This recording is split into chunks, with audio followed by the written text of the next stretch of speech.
you guys. I think I almost missed that tune. I Yes, I know. haven't heard it forever. I It's been a know. while. Anyways, nice to see you guys. I know it's been 3 weeks since the last live and that, but Aspen, of course, and Charmaine are joining us today. So good to see you guys. You too. Lacey's in the house. CJK, High Gaming and Sleuthing. I don't know. I think I need a new battery for my mouse. So anyways, hey guys, Miranda, I thought I had answered you Hey, back, and I did Miranda. answer you back today, but I only answered you back today because I already thought I answered you back, but just in case I didn't answer you back, so I sent off an email because I thought I did. Just saying. And then Bogey Street, she also sent me a message saying, how are you? And same with Sharon Parker too, by the way. So doing just fine, you guys. Just like even yesterday and today, I had like a dentist appointment yesterday, dentist appointment today, on there, and that yesterday, yeah. But I'm not one of those people that really suffer with pain from. I actually find the dentist therapeutic for the most part. Wow. Call me crazy, I know. I It's the laughing gas. Yeah, don't. Yeah, I wish I had some of that stuff. But yeah. So, anyways, figured want to talk about Sebastian Rogers' case and talk about Delphi and what's going on with that with you guys. Plus, haven't seen you guys in a while, so it's nice that Aspen. I did. Ivy obviously doesn't know how to look at a message if her life depended on it, and Alexa. I had asked, and Lewis as well, because I was just like, yeah, YOLO. Whoever wants to come on and talk about Delphi and stuff like that. But Alexa I never heard back from, so she's probably busy, and I know she's always busy with her stuff going on. Ivy, she's there's no excuse for Ivy. We all know that Ivy. Oh, there's Deb. Hi, Deb. Aw. Hey, Deb. Her ears were burning in the back when we were talking about her. Yeah, Aspen said he was something. What were you doing with Deb? Oh, Anyway, she allowed me to play the parts of Andrew Baldwin and Nick McClellan in the reading of the transcripts for oh, Perlmutter's testimony in a video that she put out last night. So everyone go check out oh, Deb's True Crime okay. Notebook if you want to see my impersonation of Nick McClellan. Oh, okay. Okay, I didn't know, but okay. So you guys haven't checked it out, of course. If you probably already have. I mean, I know that there's like a whopper 15 watching right now, but whatever. You'll. I have literally missed y'all so much. It's not even funny. Did you have convulsions, Lacey? You good? Are you good now for a couple weeks? Nah. Hopefully, it won't be a couple weeks again on there. But I just honestly, I'm always like truthful, and I honestly just there was nothing that was making me want to do a live up until this point. You guys know that my job requires me to deal with issues all day long, and last week I had worked 6 days. I worked the Friday, but I have to honestly, I have to feel it, and I just wasn't feeling it. There was nothing really that was making me go, "Oh yeah, I need to get up there and do a live." But then when I seeing that Sebastian and Dog the Bounty Hunter, especially with Sebastian Rogers' case in Delphi, and Judge Gull denying, like the whole Odin thing and stuff like that, and the what was it? What's that? Geofencing and all that stuff. I was like, yep, time to do a live. Right. Well, in your absence, honey, I've been clearly, making Boring. my whoring around the YouTube streets and putting out videos. So, you know, Yeah, good. everyone's missed you and Charmaine. They've seen enough of me. They've seen it. No. No, I know. you've Oh, been doing really well. I've really enjoyed seeing you everywhere, Adam or yeah. Aspen. It's been good. I, so I'm not gonna lie. Like I said, I had only seen that he was on Ruckus the other day. Um, Did you hear my Murder Sheet episode? Okay. I no, did. did you? Oh, Sunny. Did you do one? Yeah. He Oh did. no. See what? No, but so stuff like that is kind of like. Did you post it in our chat? I don't Yes. know. Yeah. Yes, he did. He did. Oh, He did. yeah. I'm really I'm just bad. playing. Oh, and I love, by the way, I love Tom Webster's video vacation one that he did about the whole cooking thing. I did. I literally watched the whole thing. It's a great Of series. I hope he continues doing it. You know what? Yeah, I'm like, what happened to the whole comedy thing? Thought he was gonna be doing comedy. I mean, I know he does comedy in his lives and stuff, regardless. But so then I'm like, cooking. Where'd this all? And for me to see Tom talking with strangers, it was like, Well, you know, I have to say it was funny because I knew that that was happening, and I couldn't say anything because I mean, Tom is Tom's private, so I wasn't going to tell everyone that he was in Italy and like getting strangers to let him like come cook with them, yeah, but like every other day I was like, how's it going? I I know that was so cute because then he said to me something like, doesn't your sister like, if I go back to an episode, didn't she say?" And I was like, Hmm. "Yeah, I haven't talked to my twin in over 6 months at least." Oh, I'm sure You know, Tom's up in yeah, I'm Canada like, right now, "I'll give you her recording a face." video with her. All that was going through my head, I was like, what is it that I'm good at cooking? What? Well, I'm not, okay? I can do tacos just great, and I can do that. I can make the most delicious shortbread cookies. I can make those, but I'm not really this like amazing cook. But there's a couple things that I do like to do well, and one of them's tacos, and the other one would be like shortbread cookies that I really like. Other than that, I was like, yeah, there's no special Sunny recipe out there. If there is, it's probably not worth even talking about. I made one time. I made a mishmash with ground beef, and it would almost tasted like a Mexican-y.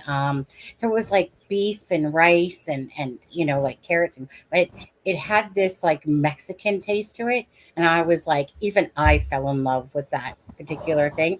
You think I could replicate it next time? I got close, but it still wasn't like the first time. And it was only because I just go, oh, I'm going to throw in some of this. Yeah, some of that looks good, you know? And then all of a sudden it tastes so good. And then you're like, oh, chances are I'm not going to be able to replicate that because it was just me. It's like I look at a recipe online and then I go, okay, I got this. And I just do the gist of what I'm going to do with it on there. But yeah, so just quickly before we get started here, it's not like there's these amazing amount of people waiting for us, like these thousands of viewers watching right now. So we just got our fam down here. So how have you been, Aspen? I've been good. I've been good. Just Besides pouring around.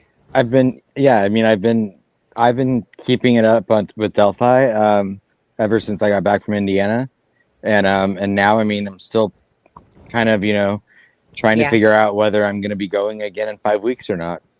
Oh yeah. So is it the glass half empty or half full? Well, my glass is always half full, but Yeah. But your pocketbook is probably half empty, if not more. Yeah. well, yeah.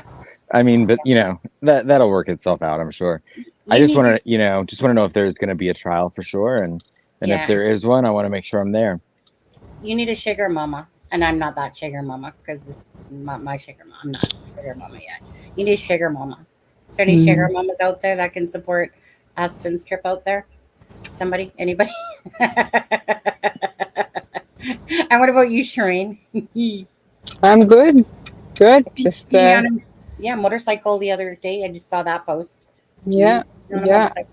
I was gifted a motorcycle. It's a little bit big for me. It's bigger than what I'm used to, but I'll get the hang of it. I'm determined, and I will do it. I'm not gonna lie. When I saw you on that motorcycle, I was like, "Well, that's kind of like when there's a whole lot of bun and beef." Yeah, like it's like riding a couch on two wheels, and I can Yeah, barely lift it. But my balance is good. My confidence is meh, but I'll yeah, get it. I'll get yeah. it. Yeah. Slow but steady wins the race, eh? It's about 300 pounds heavier than what I'm used to. So, we'll just see. quickly, Miranda says, "How's Ian?" Ian is good. He's a little frustrated at this present moment, but he's good. We're currently in Boston Bar, about 2 hours from where Sonny is. He's been working on a truck all day that was supposed to take half an hour. So he's still under the hood out there. So Aspen's on his Thanks. balcony. No, I'm at my parents' lake property tonight, so Oh yeah, I'm that's on it. the porch. Yeah. You've been there for a while, I noticed, because I Yeah, that I'm here. day. Well, I'm here a lot because of my Yeah, niece. yeah, that's true. So I I spend a lot of time in the car now, and a lot of time not at home. and Charmaine's view from her place, looking at the lake. Is that Shuswap Yeah, Lake? it's Shuswap, and I actually had a plan for tonight. I had my table and my computer and everything set up on my back porch so that my backdrop would be that view. Right. And instead, you get the Dodge pickup truck. Maybe next time. Yeah, maybe next time. Yeah. I know. And you guys, obviously it's September 6th. So that chilly ass weather is going to be frosting on those leaves pretty quick here. And then all that beautiful color starts happening on those trees. Mm, That's going to be Yeah. coming up right quick here, isn't it? yes. It's like 29 degrees here still. Yeah, Which 32 here. Yeah. yeah, it's been very hot yesterday, the day before, and oh, it just went down to 28. But anyways, so yeah, so we're still in for some nice weather. I think it's And that's Celsius yeah, too. So yeah, it's it's Yeah. hot. 67 degrees here in Okay. Fahrenheit. Well, let's see here. Hey So Siri, isn't that what's like 29 degrees Fahrenheit into Celsius? No, no, I said that wrong. 29 degrees Yeah. Fahrenheit is negative Yeah. 1.7 degrees Yeah, yeah. Celsius. Okay. Hey Siri, how much is 28 Celsius in Fahrenheit? 1 degree Fahrenheit is negative Okay, 17.22 Okay, degrees Celsius. am I talking stupid now? Okay, let's try that again. Hey Siri, how much is 28 degrees in Fahrenheit? What would you like to Oh, convert fuck from? off. Okay, fuck you, Siri. Okay, fuck off. Am I saying this wrong? Hey no, Siri, go ahead. How do I say it? Okay. how much is 28 degrees Celsius in La- Fahrenheit? Yeah. Wait, Right. Lacey, it's 104 in California right now. Yeah, I heard they're having a heat wave again. Oh. Wow. Okay, let me try that one more time. Hey Siri, how much is 28 degrees Celsius in Fahrenheit? The answer is 82.4 degrees Fahrenheit. There we go. 82.4. Fine. Yeah, it's cool. Well, I mean, it's cooler here, but it's just because it's already almost 10 o'clock. And So you're on the lake, right? yeah, yeah, Yeah, and like so and I literally just put this sweater on like right before we went live because I figured might get chilly. Right. Okay, now, so let's get into we're going to do Sebastian Rogers first, you guys. Okay. So, And I do, and everyone, Sunny knows this, right? But I do have to step away for a little bit at like in 45 minutes. yeah, But I'll be back. he'll be back. He'll be back. Don't threaten us with that. He'll be back. Yeah. So, Threaten you with a good time. right? So, what do you guys think? Sebastian Rogers, I'm glad to see that Dog is. I kind of had a feeling that he might, because of that last time when it was being talked about, when he hadn't heard of the case. And then he was talking about it with whatever her name was on that podcast. And then next thing you know, we hear that he's joining. I mean, it's over 6 months since Sebastian Rogers went missing.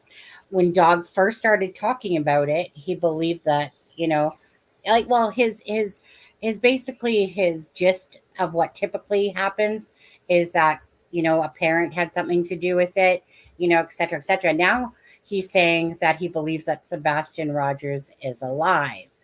But what do you guys think about Dog the Bounty Hunter joining on the search for Sebastian Rogers?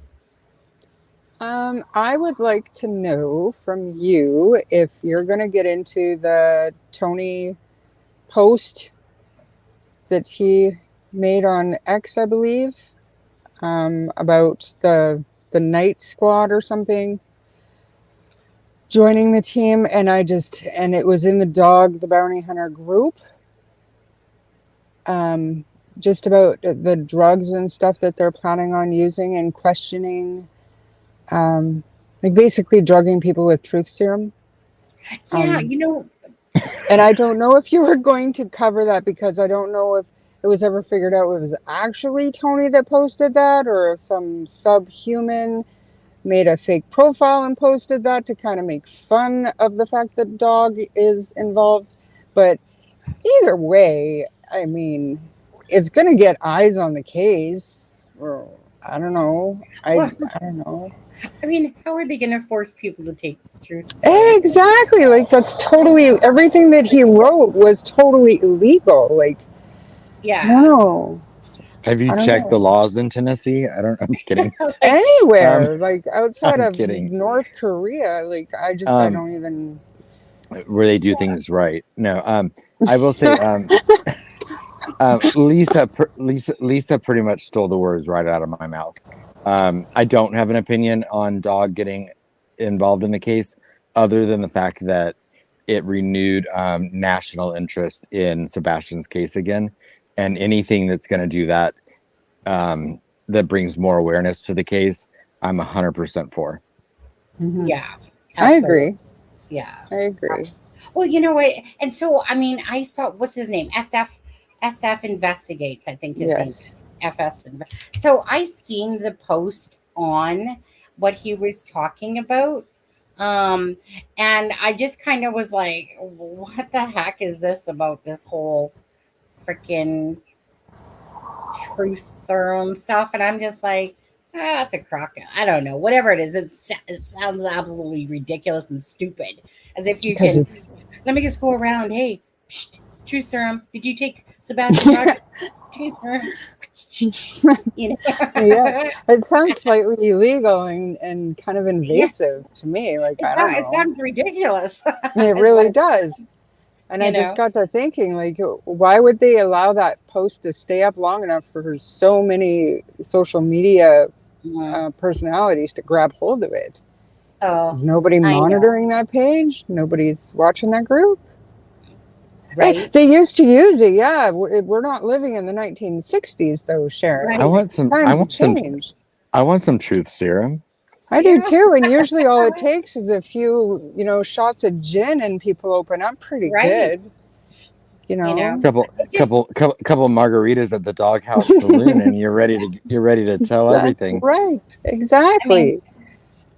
honestly, to me, that was like one of the like a ridiculous post. Yeah, And honestly, absolutely. it just left me laughing and going, whatever. Like seriously, like if anyone like believes that, it's just ridiculous.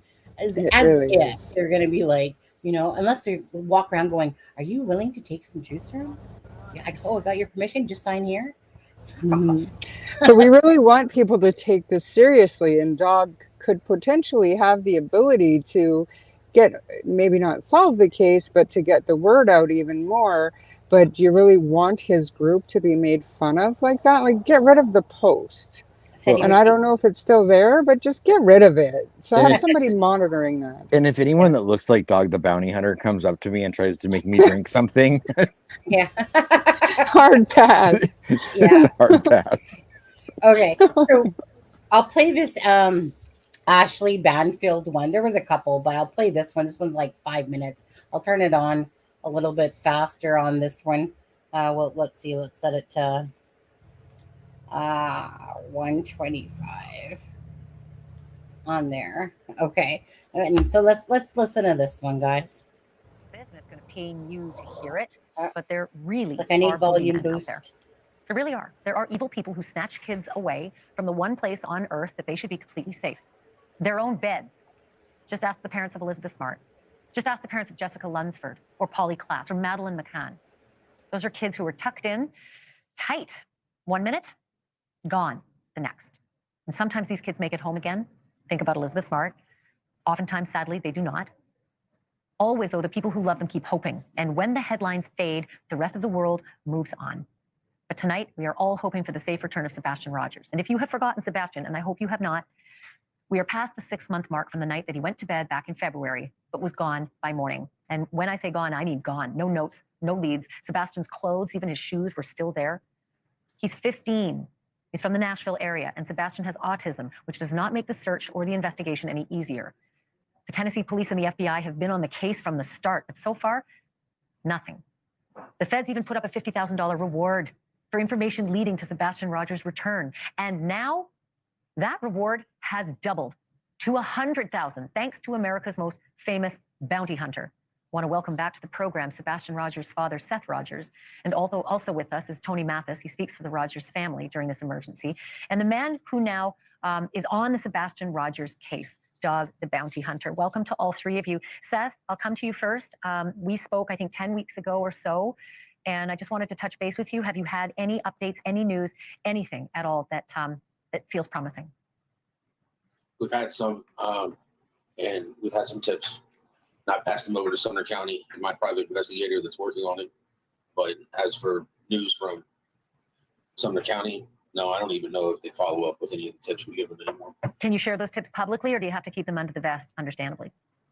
I'm keeping them under the vest because if they are Sebastian, I don't want somebody that doesn't have his best interests following up on our lead. Some people are doing leads and they don't even want to be involved in this case. And I can understand why. I mean, we've got people that are out here in the social media world that, you know, throw daggers at everybody that's helping me find Sebastian. And we've even had them go to jail now. Dog, jump in here. You know this blueprint, right? You know when a parent is trying everything. They're hiring their own people outside of the police. They're collecting tips. They're passing them on. They're processing. Where do you take this case now that you're on board? How do you do things differently? And since it's been 6 months plus, how do you even begin? Well, we began at the very beginning. And because I'm not a real law enforcement officer, I can do a lot of things that law enforcement cannot do. And I don't break the law, but I will bend it till it's fracturing point. So it's very sad because in the very beginning, I thought Sean may be involved in some kind of disappearance, or I thought the little boy was deceased. Days now into it, I have talked to Sean. I know that he was working. This is his only child. I have 12. I've been through this before one of my daughters were killed, but this is amazing. I know that he had nothing to do with this. This guy can barely even talk without crying. You know, I'm looking at him tonight and we're both, crybabies. I'm looking at him right there on your show and I'm like, I just want to start crying. Listen, I'm going to hunt these people down. I think the boy is still alive. I'm telling you right now, Ashley, I think this little boy was stashed somewhere because custody was just going to get very soon, very, very soon. Mr. Rogers was going to get custody of his son. And I think there's so much jealousy. You know the old saying, if I can't have him, nobody will have him. I think that's exactly what we're seeing here, is a domestic squabble over a child. Thanks for watching.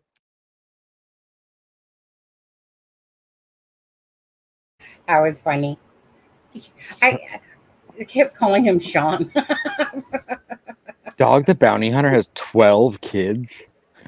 Yeah, all in I was all. gonna say, like, Lord. who's Sean? I know. Honestly, so I typically don't fully listen to a clip, but this one I had listened to earlier, and I kept going, Sean. I think, does he mean Seth?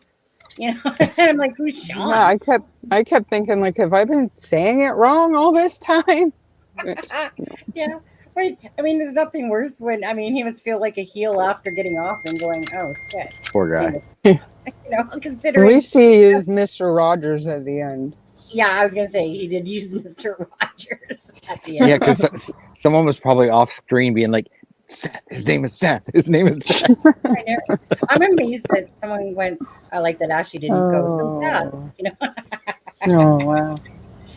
Anyways, but yeah, there's nothing kind of worse when Yeah. you're dealing with a case and then totally saying the name of Sean when it's Seth. I've done it, but Yeah. I saw Frank sneak. Hey Frank, it was good to see you. Hey Frank. Yeah. Okay. So at the end of the day, so what do you guys? Okay, we talked about dog, and first of all and foremost, I don't believe in that whole truth serum thing that was put out there. Probably some loser that's out there trying to, kind of like with everything, right? Honestly, as social media can be a real circus act, and then it's just whittling between the idiots to the people that are just actually trying to put stuff out there. But there's always those idiots out there that, Well, like, I wish I could remember the name of the group or whatever that was saying that, it was the night something or other. But anyways, it would be easy enough to vet that particular information. Yeah. But it just, like I said, it just surprises me that nobody is monitoring that page, that group, to get rid of stuff like that if it's not real. Like if it wasn't an actual post, not that the truth serum stuff is going to be real, but did Tony post that? Like, does he think that's a good thing? I don't It understand was that. called At Night. At night? Yeah, At Night. Okay. Okay. So like it would be easy enough to vet that group to see if they're an actual group that helps find missing people or whatever their claim is. True serum. Um, yeah, yeah. And I Yeah. mean, they don't say truth serum. They list off the drugs that they're planning on administering to people, to Yeah, innocent yeah. people. Like, That's there are good. laws. This is not the 1960s anymore, people.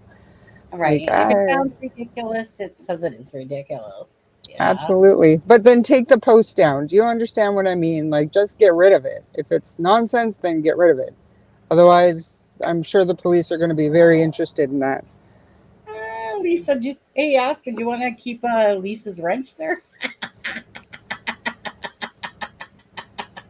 You like my, you don't like my lasers? I'd have to take a look myself. But yeah, Charmaine, right? It's like, I mean, like I said, I seen it. I read SF investigates a thing, and I was just like, yeah, okay, I'm just gonna kind of Just ignore that shit. ridiculous. It's ridiculous. Yeah. Crime Jester says, Hey, hashtag. crime jester. Crime Always, Jester.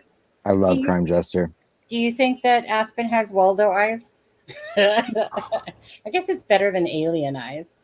Which one's worse, Waldo or alien? What's Waldo Either way, eyes? I'm out What's of that it. supposed to mean?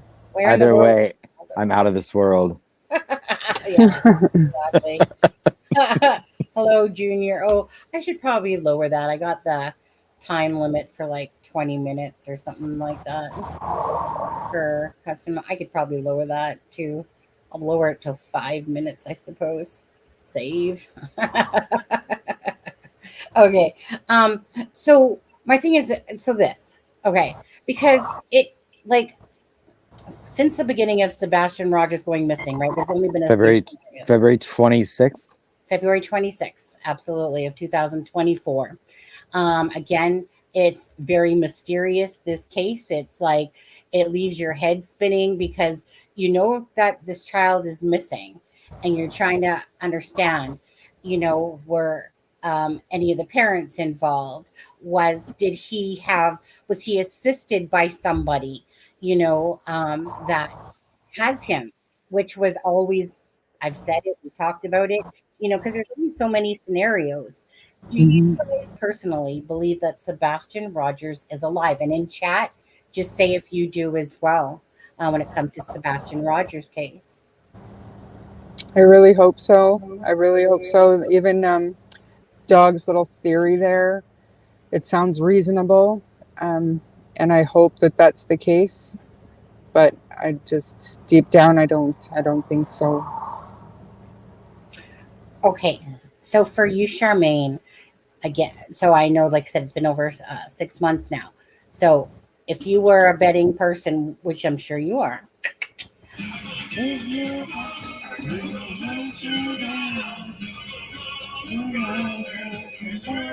by the way, in just a little bit, I'll give out 5 memberships. I'll give out 5. Thank you, Miranda, Yeah, for thank you. Oh, 9 months of being a click it. member. I like Yeah. clicked it. Love you too. Love you too. Faithful and loyals. So, Charmaine, what would be still at this moment your final conclusion, like your conclusion or thoughts on what happened to Sebastian? Are you still kind of where you stood before with it? I am, and I mean, I evolved so much since the beginning, and I think he went out on his own, and I think he got stuck in a place where he couldn't get out of, and I think they just haven't found him yet. Ooh, that's different from when I last recall because you kept having the whole um what's the case again The with the boy? Letitia? Yeah, Letitia case. Yeah, that I mean, that was my second. My first was I was hoping like a friendly neighbor crazy old lady had him locked in her basement, taking better care of him. And then I turned to, I just couldn't get past the where was mom. But the fact that I think it was 2-3 weeks ago now, there was, and I don't remember whose live it was, but it actually said that the Proudfoots had been cleared.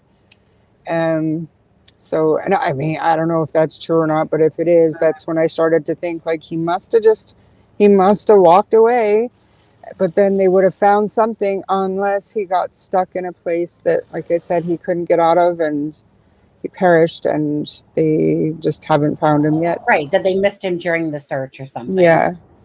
Or he's in, like, we've heard before of kids being stuck in chimneys and stuff like that, or maybe in a culvert that got covered over during construction or something. And, you know, like something like that could have happened just as easily as the Letitia Stock scenario could have happened. But that's where my money's leaning towards. He's out there somewhere and they just haven't found him yet. Yeah. What about you, Adam? Adam? I mean, I would like to, of course, I would like to think that he's alive somewhere. Statistically, of course, the odds are not in his favor. It's been more than 6 months. You know, I've questioned some of the behavior by the Proudfoots, never to the point of accusing them of anything. But I definitely have always had questions about that evening. Actually, well, Saturday night and all day Sunday, and like that Sunday evening. I have definitely not ruled out the. I know that they said he didn't have access to social media. I have not ruled out like there being some third party connection with someone, maybe through Xbox or a gaming device that they might not have been aware of. I'm not sure, but either way, it makes no logical sense as to how he's not on camera somewhere, regardless of how he left that house. And so I'm as baffled as everyone else with it. I like I said, I think statistically he probably is not alive, but I hope above all odds that he is. Well, I was going to say, you know what? I would love for Sebastian Rogers to be that, needle in a haystack, one in a million, where a case like this, like Elizabeth Smart. Exactly. I would love for it to turn out like that. What always you go back to with this case is that, I mean, we can only ever believe what Katie says, really, like, meaning the gist of the whole day is based on what Katie says. And obviously, GPS, all those different things are going to show where her car was and this and that, and certain things on camera at the, place of eating there, that whatever it's called again, that steakhouse, Texas Road Steakhouse or whatever. Roadhouse. Yeah, the Roadhouse. Yeah. And Texas Roadhouse. Yeah. Yeah. And so it still comes back to that.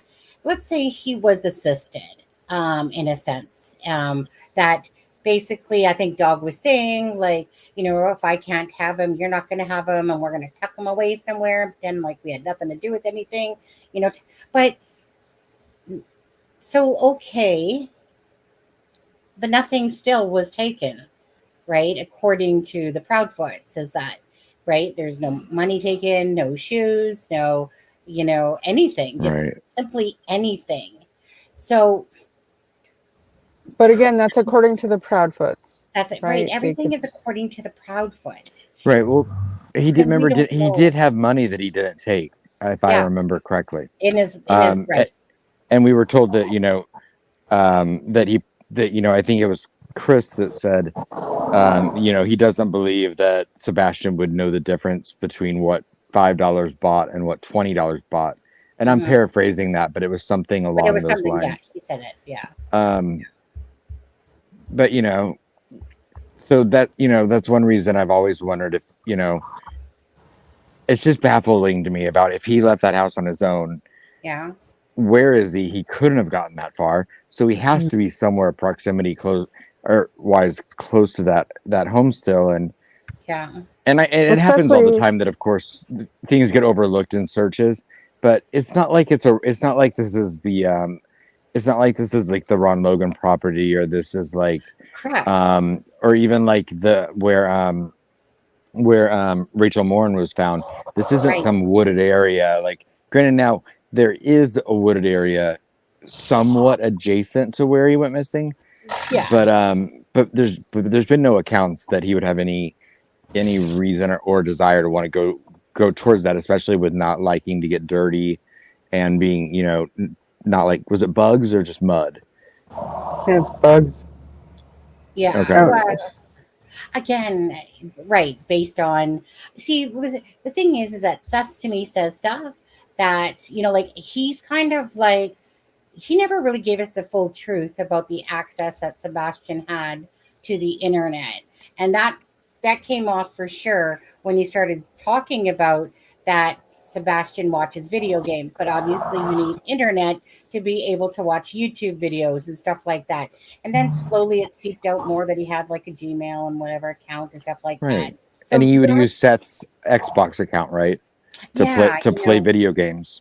Yeah, so, and it's not about thinking that Seth had anything to do with No. it. It's just that there's so much to this case that we don't know that they do know, like meaning that the LE does. So we know for a fact that they would have, like I said, looked through the house, that they would have checked the car, the vehicles for any scent and all this stuff. Like they would have looked at the GPS where Katie's car had gone, if it went back home right to the Texas Roadhouse, about like there's so many of those things that sometimes, people have like these questions, and I'm like, come on now, like they're not freaking like wannabe cops. These are like cops, FBI that absolutely would have done everything in their power to look at every avenue of what happened to Sebastian Rogers. Right.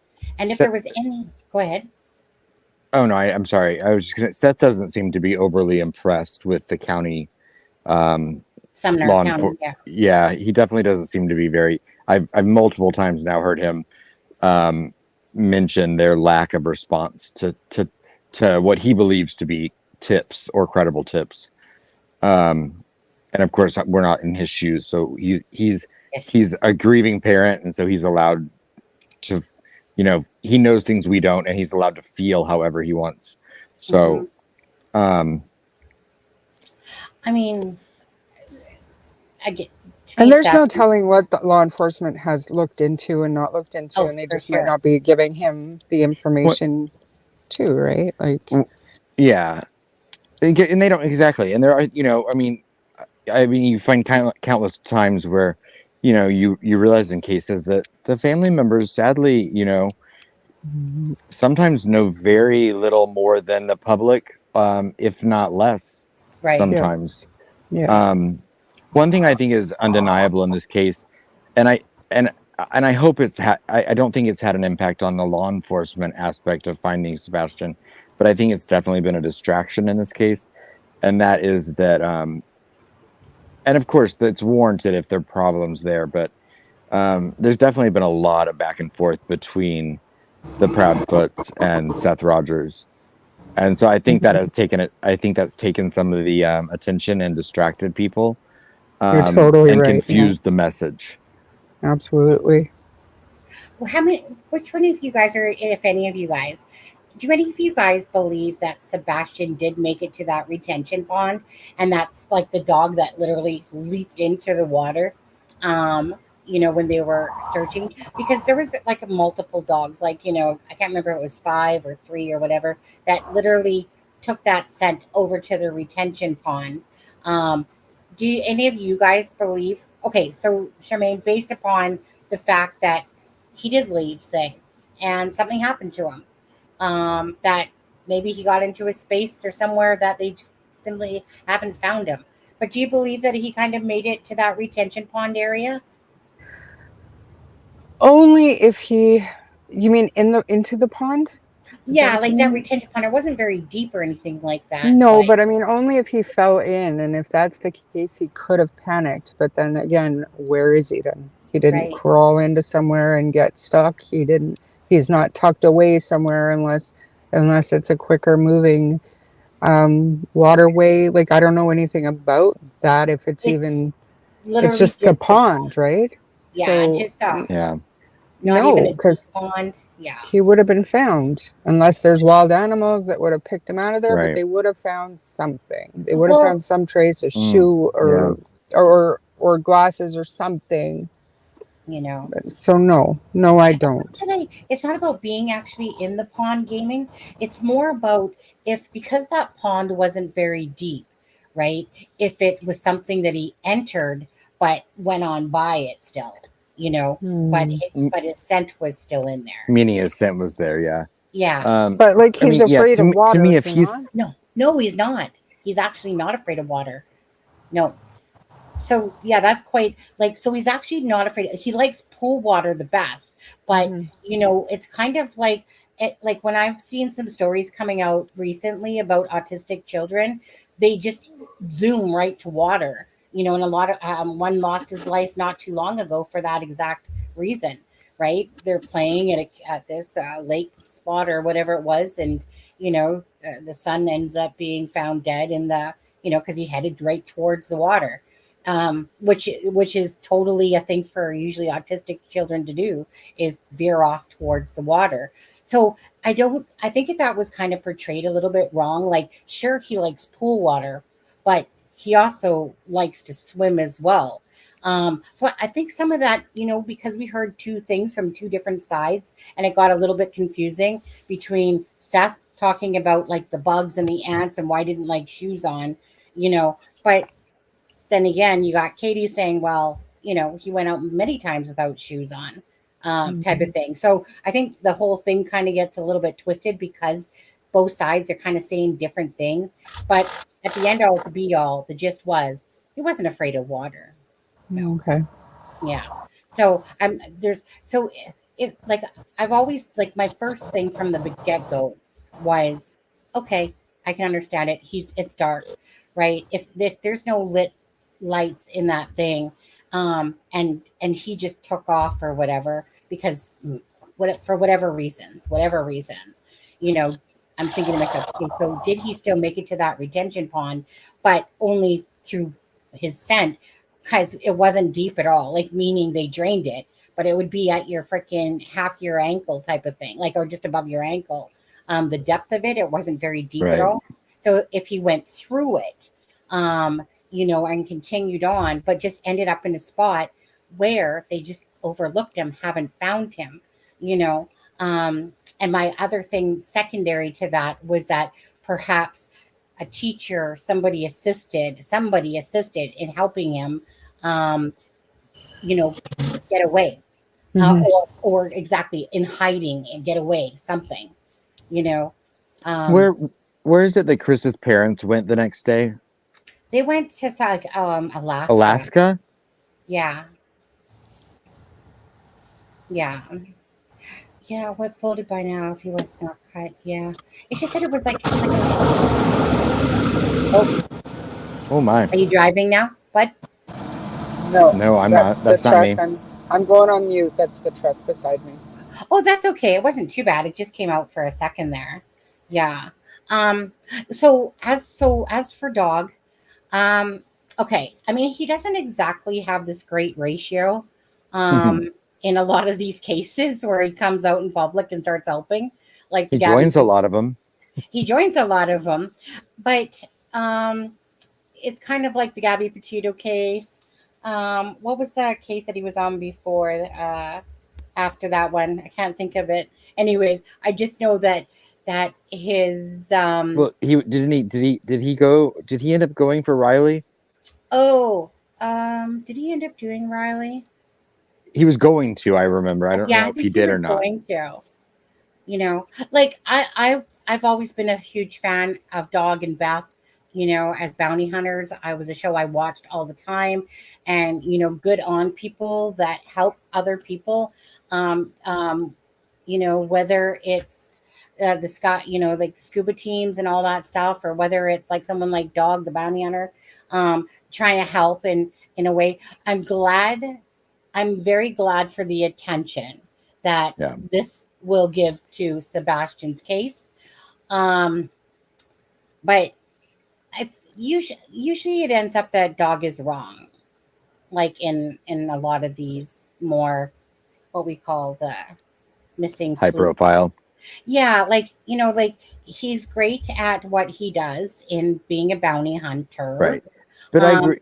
I do agree, though. I mean, if anything else, it's been over 6 months since Sebastian went missing, yeah, and because Doug the Bounty Hunter has gotten involved, it made it back onto the of onto the course, national news. So and the that's good. News Nation, Ashley Banfield was talking about it.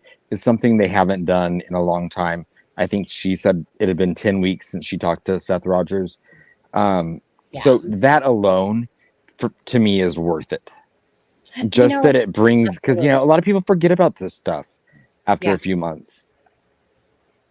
And that's what, and that's why when I heard that, because you guys remember Dog did a podcast with this lady, cannot think of her name for the life of me. But anyways, and then we played that when it came out. I know that Jay for Justice had played it, and that's where I actually learned about that podcast. And then so we played it on here. I went and got it, and again, he didn't know about the case, but he did. I mean, he was really great at giving his synopsis about what typically happens, and and like he said, like usually there's some water thing around, some dump site around, and he didn't know anything about the case. So those are typical things, right? That usually has happened. And so I was like, oh yeah, But at that point he was saying that, he would believe that the parents, somebody close to him, had something to do with it, and it still could be true. Still could be true. But now at this point, he's saying like, like somebody had like well what he said there was basically like, well, if I can't have him, then you're not going to get him type thing, and that he's still alive somewhere. So I pray that he is. Again, this case is very heartbreaking. It weighs on my heart, just like any other case that we followed. It's just stuff that weighs on your heart because these are real people, that real families, that are going through all this stuff. It's not a game. It's not a how many views or clicks you can get type of idea, and try to ride off stories and that. Like I said, these are real people with lives going on, and then Yep. tragedies like this happens. And I always put myself right in the shoes of a mother, or a father, about how one would feel if they were going through this real life situation, even though this case got very dramatic and it was a very much of a turnoff for me when it got really stupid, um, and dramatic.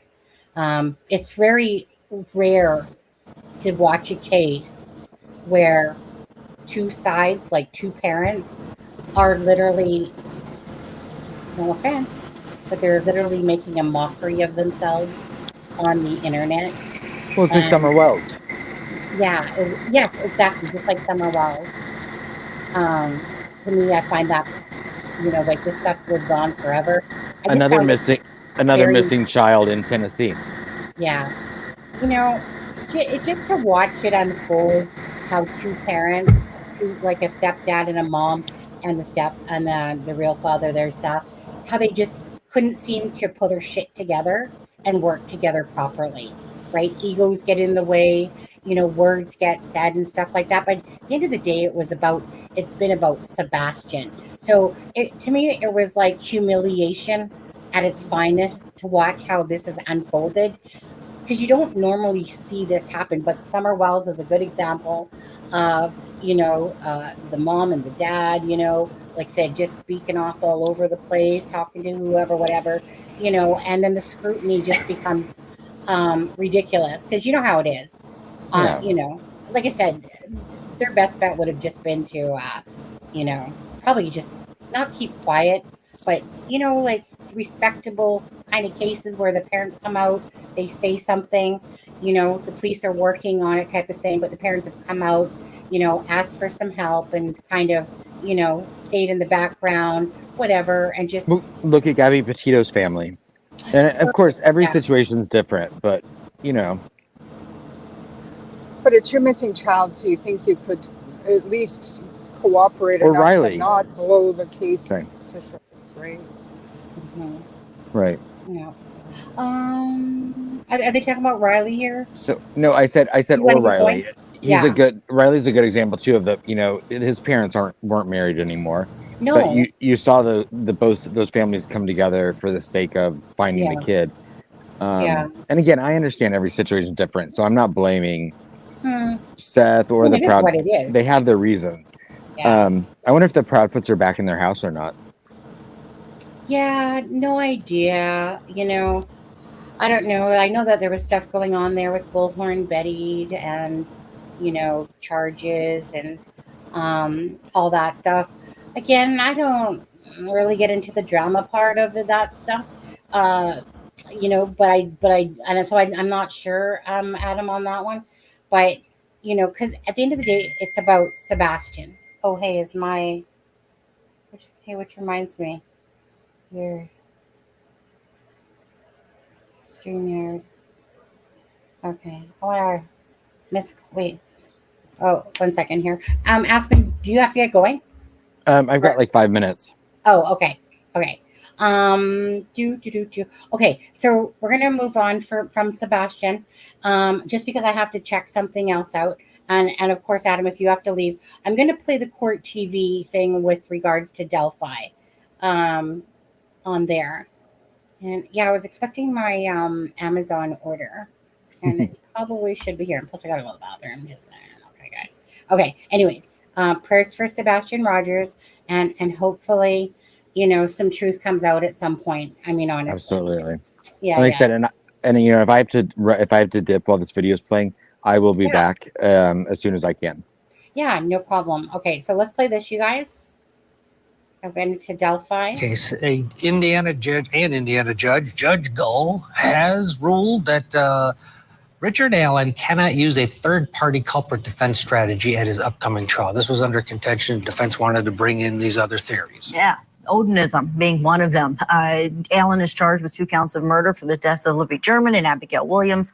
Their bodies were found on February 14th of 2017.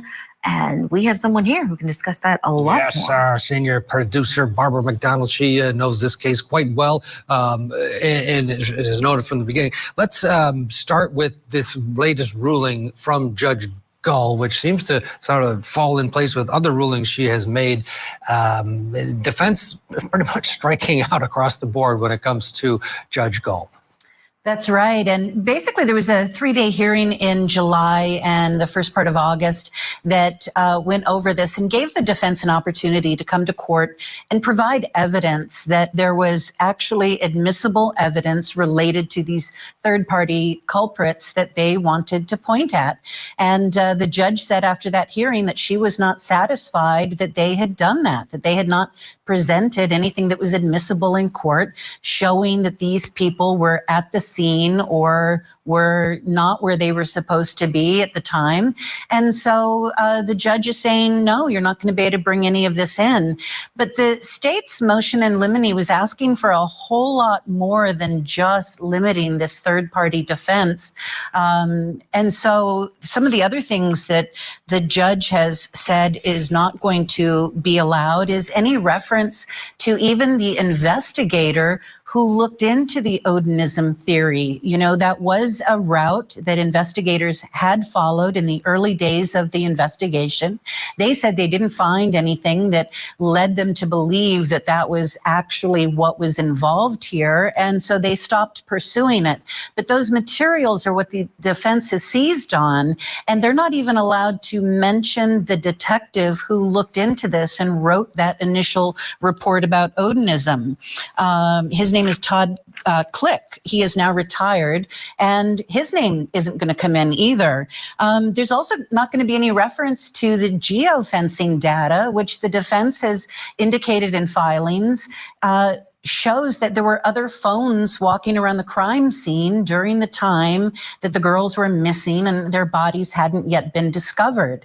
And so the judge is saying that also is not going to come into this trial.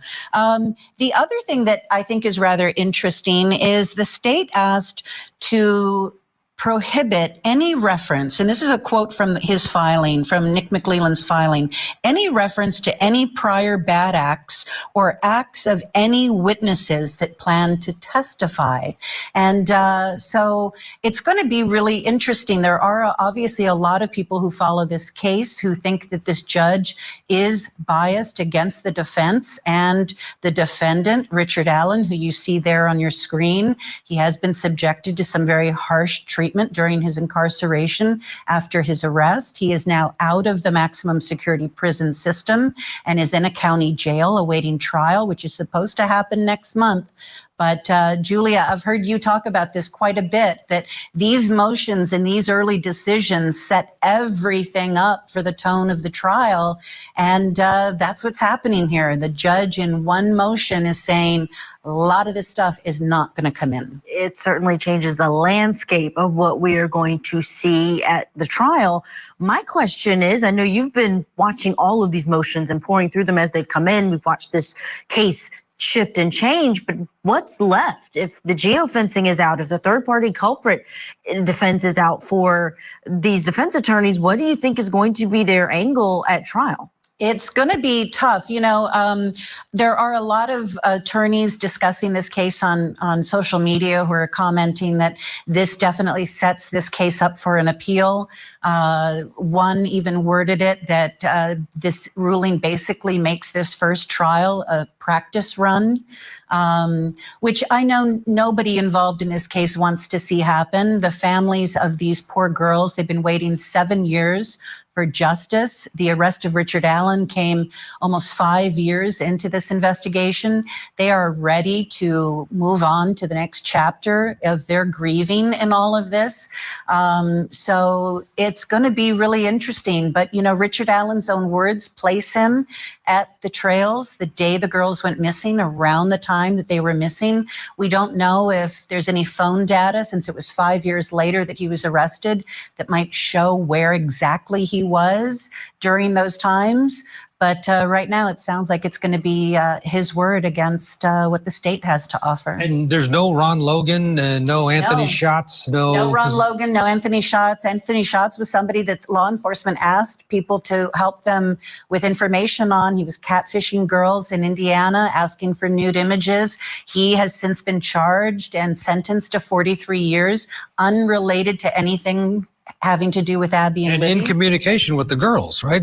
He definitely was in communication with at least Libby. And then Ron Logan was the man who owned the property where the girls were found, and he lied about where he was at the time they went missing. He was charged with probation violations. He spent a year behind bars and a year on house arrest. But, you know, these are people that law enforcement has never come out and said for sure that they are cleared. With Ron Logan, with Kegan Kline, they did say they could never place him in Delphi, but Ron Logan lied about where he was, and we still don't know exactly where he was at the time the girls were being killed, and that's another issue for the trial. Law enforcement has been unable to come up with a time of death, so it leaves a lot of questions about exactly who was where when, and when that crucial time period actually was. And before I let you go, remind us the trial date is October 14th through November 15th. It'll start with jury selection in Allen County, which is Fort Wayne, Indiana, and then the rest of it will be in Carroll County where the crime happened. All right, Barbara will be there covering for us, Court TV. Barbara. Thank you, Barbara McDonald. Let's bring back in Tad Thomas. Tad, your thoughts on this case and specifically this latest setback for the defense. Now, we should remind people that the defendant, Richard Allen, reportedly confessed multiple times to multiple people. There is some there for the state's case. You know, that's right. But this is a devastating blow, really, for the defense, isn't it? And what people need to know is that the judges have discretion to keep out irrelevant evidence. It's not that the defense just gets to come in and throw anything they want at the wall. The judge has the right to narrow the proof to something that is a legitimate defense. Now, I agree wholeheartedly that, hey, you know, this case is going up on appeal. This type of a major ruling is certainly something that's going to go up if there's a conviction, whether there's confessions or not. But, you know, the judge has a right to narrow the evidence that's coming in, and the prosecution shouldn't have to, fight ghosts and prove or try to disprove something that has no basis in fact. So it's a really interesting ruling by the judge. Definitely going up on appeal, but judges they really try to walk the line and allow the defense to have some leeway so that these convictions actually will be upheld. Yeah, so she's keeping out the references to this cult, alleged cult, Odinism, that's been coming up in some of these motions by the defense. But the geofencing, we've seen lots of cases where the defense is able to show, hey, there were other people there, other people had access. That doesn't seem like it would be, according to this motion, something that would confuse the jury or mislead them on the facts. What's your thought on that versus some of the other things that the defense wanted to go after? Right. On the other potential defendants, potential murderers, where there's evidence that they weren't there and there's just nothing that connects them to the scene. I understand the court keeping that out, but you're exactly right.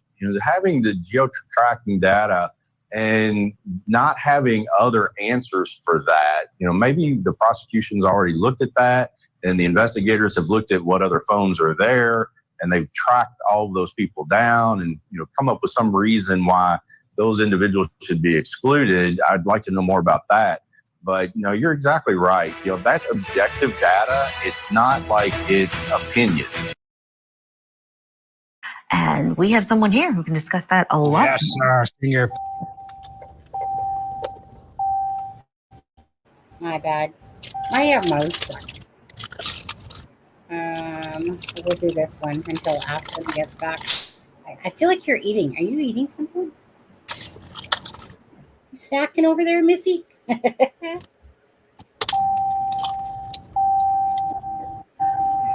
Charmaine. No, Ian is. Oh. Yeah, he's having. Yeah. Hello. Oh, hello. Can you hear me? Yes, I can hear you. Okay, perfect. Okay. All right. So, to me, this is a whole big ball of wax. Okay. So, in the survey thing, it was.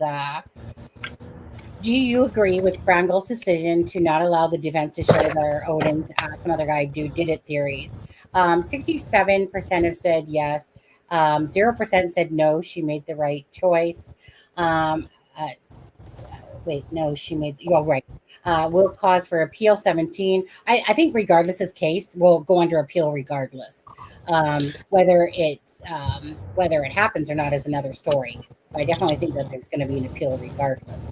I have no clue anymore. Abby and Libby 17%. But anyways, so most people, at least in here, feel that she did seem to make the right choice. What do you think yourself, Charmaine? I do. I think that she made the right call with most of it. I don't know about the geofencing. I think that if the state can explain that away, why not let it in and allow them to explain it away?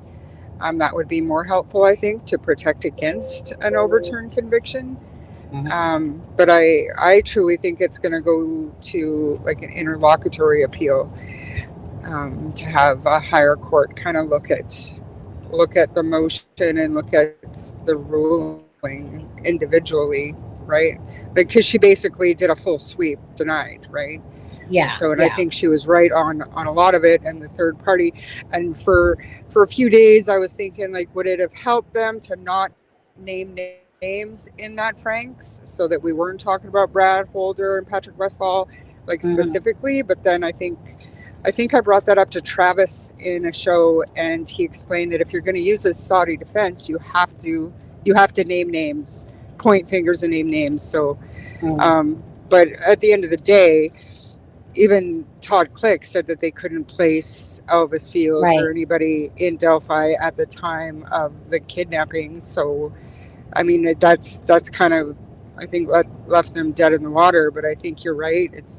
And for many, many, many more reasons than just this denial, I think it's going to go up on appeal. But right now, I think the next step is probably going to be the interlocutory appeal. And I think the trial's probably going to be delayed again, but hopefully not. But they have no other choice. Yeah.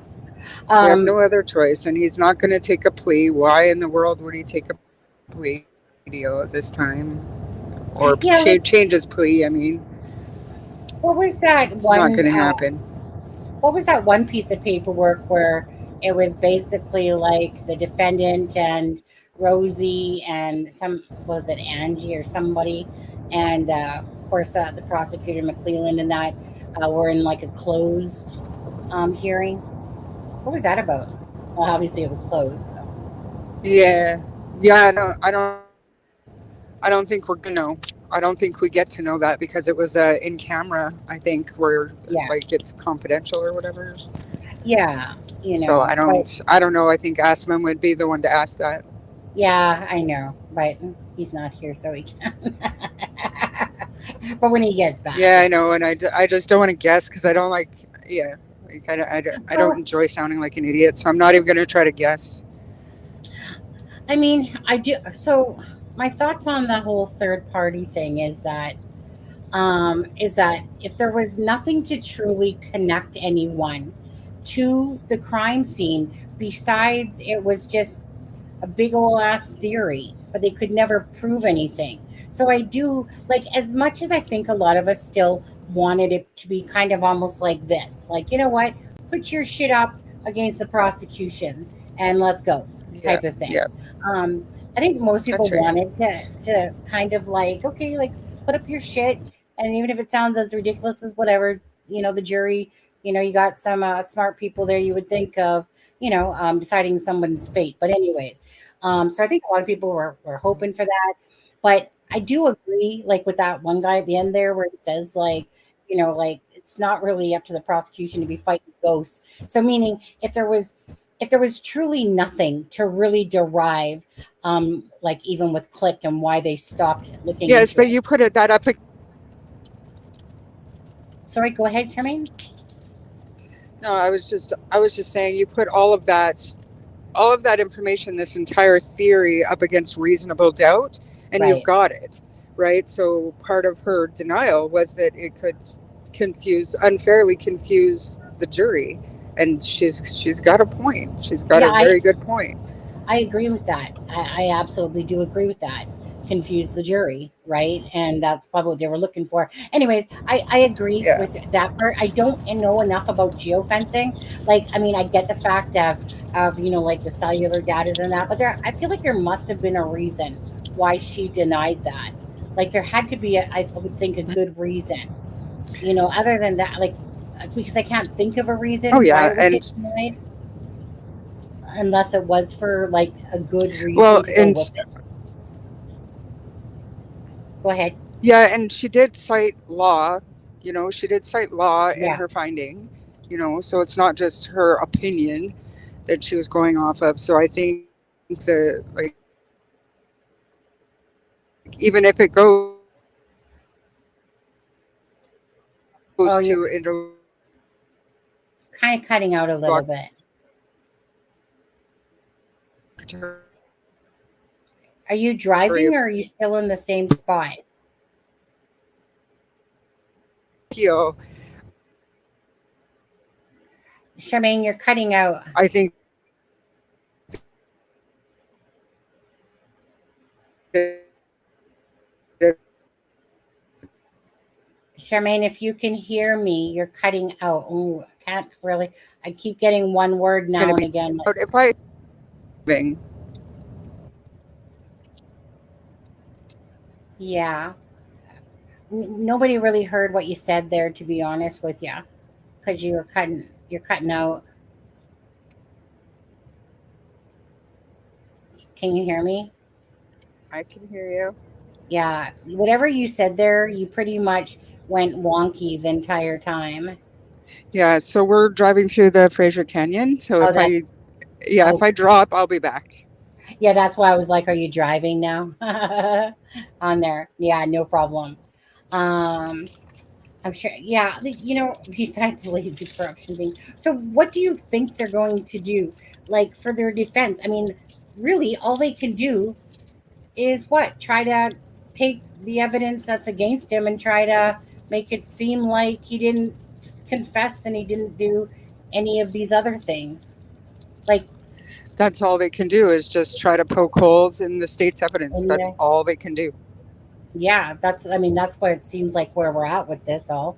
Um, yeah, and honestly, my personal opinion is that they have the right dude.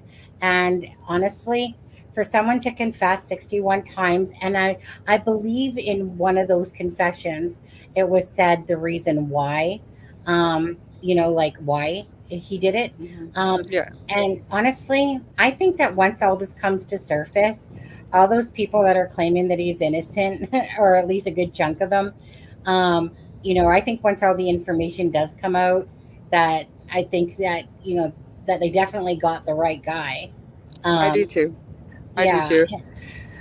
I and wasn't so sure before, and then after the hearings, and we found out it was 61, not even self incriminating admissions, but actual yeah, confessions, you know, 61 separate times. Like, yeah, I don't care how mentally stressed you are. yeah, no, Like, I no. mean, we don't know Richard Allen that well, but some people, like, he could have been very That's remorseful. Not enough to turn himself in, though. Oh, you're cutting out again. That's okay. Just whenever you can it's not come back. it's not like they're not looking for the death penalty, so it's not going to mitigate anything. Yeah. I mean, I think that when it comes to fruition, that the pile of shit stacked against him is going to be rather like a fucking mountain of it, and Yep. that it's going to clearly show that this Richard Allen um, was indeed the person in the area admitted to being on the trail that day, let alone with confessions, let alone with everything else. Um, that part I can hardly wait for. Like I said, uh, I'm not going to sit here and try to go, oh yeah, like with all these things that this guy is innocent. I'm not smelling it. I smell someone that they got the right person. I believe that it will go up on appeal or interlocutory appeal, like you said, regardless. Um, and yeah, so I just want to get to the point of justice for Abby and Libby, and hopefully that comes. Like, I would just like to see this case finally come to justice for Abby and Libby. The Yeah. families have been put through pure hell. Richard Allen, it will be very interesting to see what all these confessions truly were. Again, 61 times, I mean, that's like, it's not like one, two, three. That's right. It's 61 times, That's right. And the you know, mention of a box cutter and like all the other stuff that came out during those hearings. you know. I mean, I know all of us would love to know the reason, why. You know what, at this point in it, Charmaine, oh, phone's upside down. Hello. Yeah, yeah.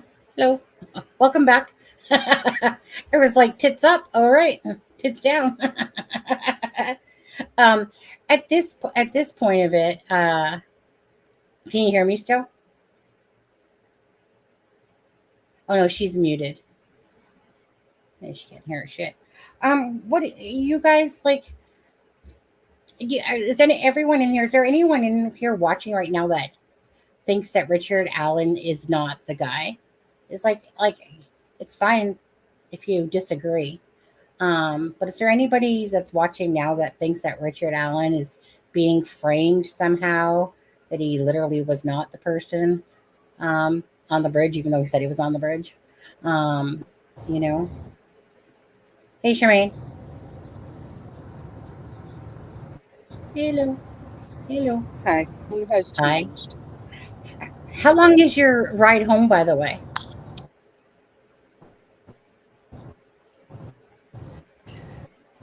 Charmaine, how long is A your ride couple home? hours. Oh, is it a couple hours? Oh, dang. Couple hours. Yeah. Oh, Yeah. oh, okay. Yeah. But we'll be back in service soon. Oh, yeah. When does service kind of hit better? What area?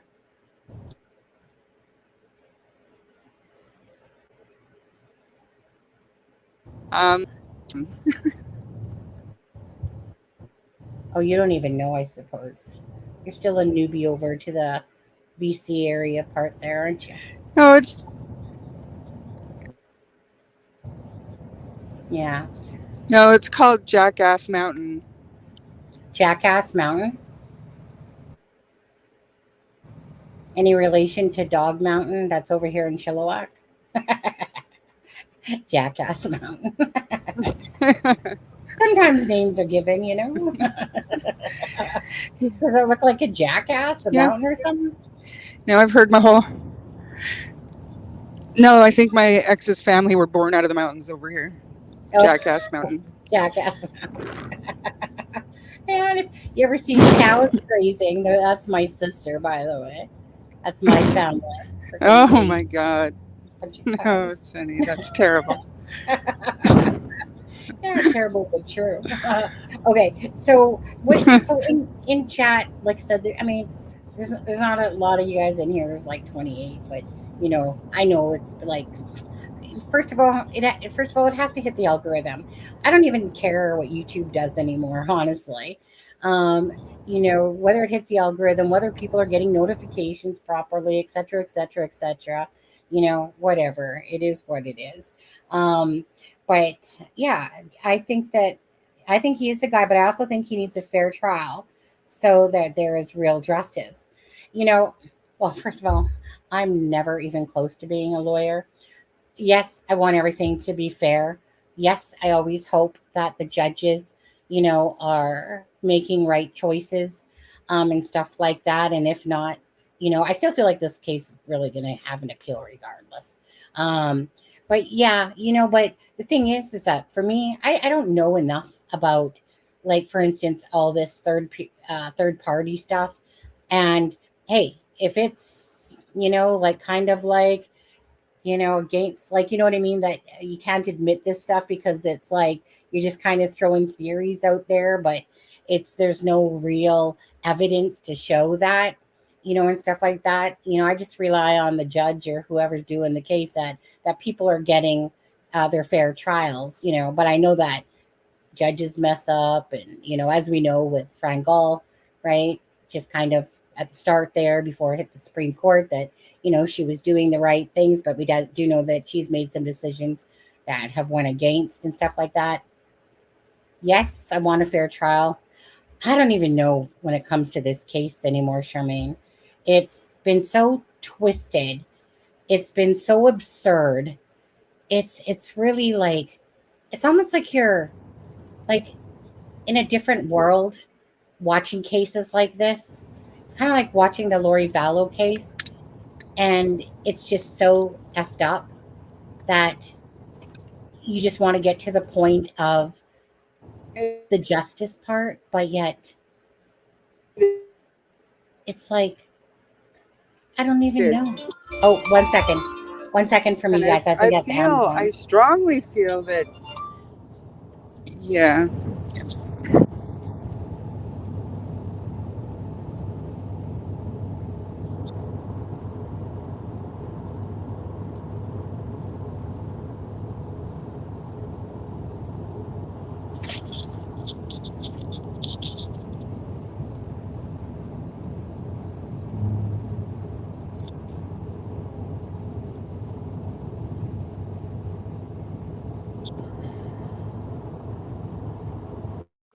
My Amazon order. Sometimes they're downstairs, but if they can make it upstairs, but you kind of need a fob. So sometimes they hitch rides and you'll find the parcels like right in front of your door. But lately it's been like downstairs. Need to get into the office part. Okay. Okay, can I have a gripe about Amazon for a second? So Of course. let me just have a beef about Amazon. So it said first of all that it was going to be delivered between 2:45 and 6:15 or something like that. Then it says it gives me an update after a while. It says delivery time now between 3:15 and 7:15. It's 8 o'clock almost. Then I get another update saying your delivery is still on its way before 10 p.m. You know what? Fuck off. Seriously? Like how do you give someone an estimated time between 2:45 and 6:40 or 6:15 it was. And then all those hours later, considering there's so many parcels on and stuff like that, but talking about wasting somebody's time, but I have a bigger pet peeve. Hi Bogey, how are you? I have a bigger pet peeve. What pisses me off about Amazon now, and this is because of those little twats out there that don't know how to order properly, that order one item for $2 and waste $25 worth of shipping with Amazon. So I normally would order snacks a lot for my husband, for their lunches and stuff like that from Amazon, because I could just find a bunch of variety, get it delivered. Hallelujah, have a good day. Well, now if I want to have that one box of Dare cookies for $1.97, and I order about usually $60 worth of snackies, I have to have 9 in my cart. 9 boxes of Dare cookies. If I want wagon wheels, I have to have 5 boxes of wagon wheels. All what Amazon has done now, instead of it usually just, so it used to be 1, and then they kind of bumped it up to 2 items, right? And I can handle 2. But now it's ridiculous. It's either 3, 5, 7, or 9 that go in there. I didn't know they were doing that. Yeah. So to Amazon on that's bullshit. So the thing is that they're forcing you to do that because they want you to go past the limit of what makes sense to ship something, right? But I'm sorry, but Amazon, they've gone downhill a lot in their service. I had this one lady arguing with me about an item. I never even return items, but I was like canceled something. The item would not cancel. And I thought it had canceled. It said it was going to be delivered to me 3 times. And then she's like, well, you weren't charged for it. And I'm like, really? So what's on my Visa bill? It literally says $44.78. And then at some point, that $44.78 just disappeared. Wow. But she was arguing with me.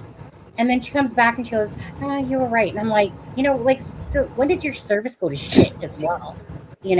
But anyways, but yeah, so, like I ordered some snackies, but you know how many things I took back out of my cart? Because every time I clicked on it, it said 5 of them were added to your cart.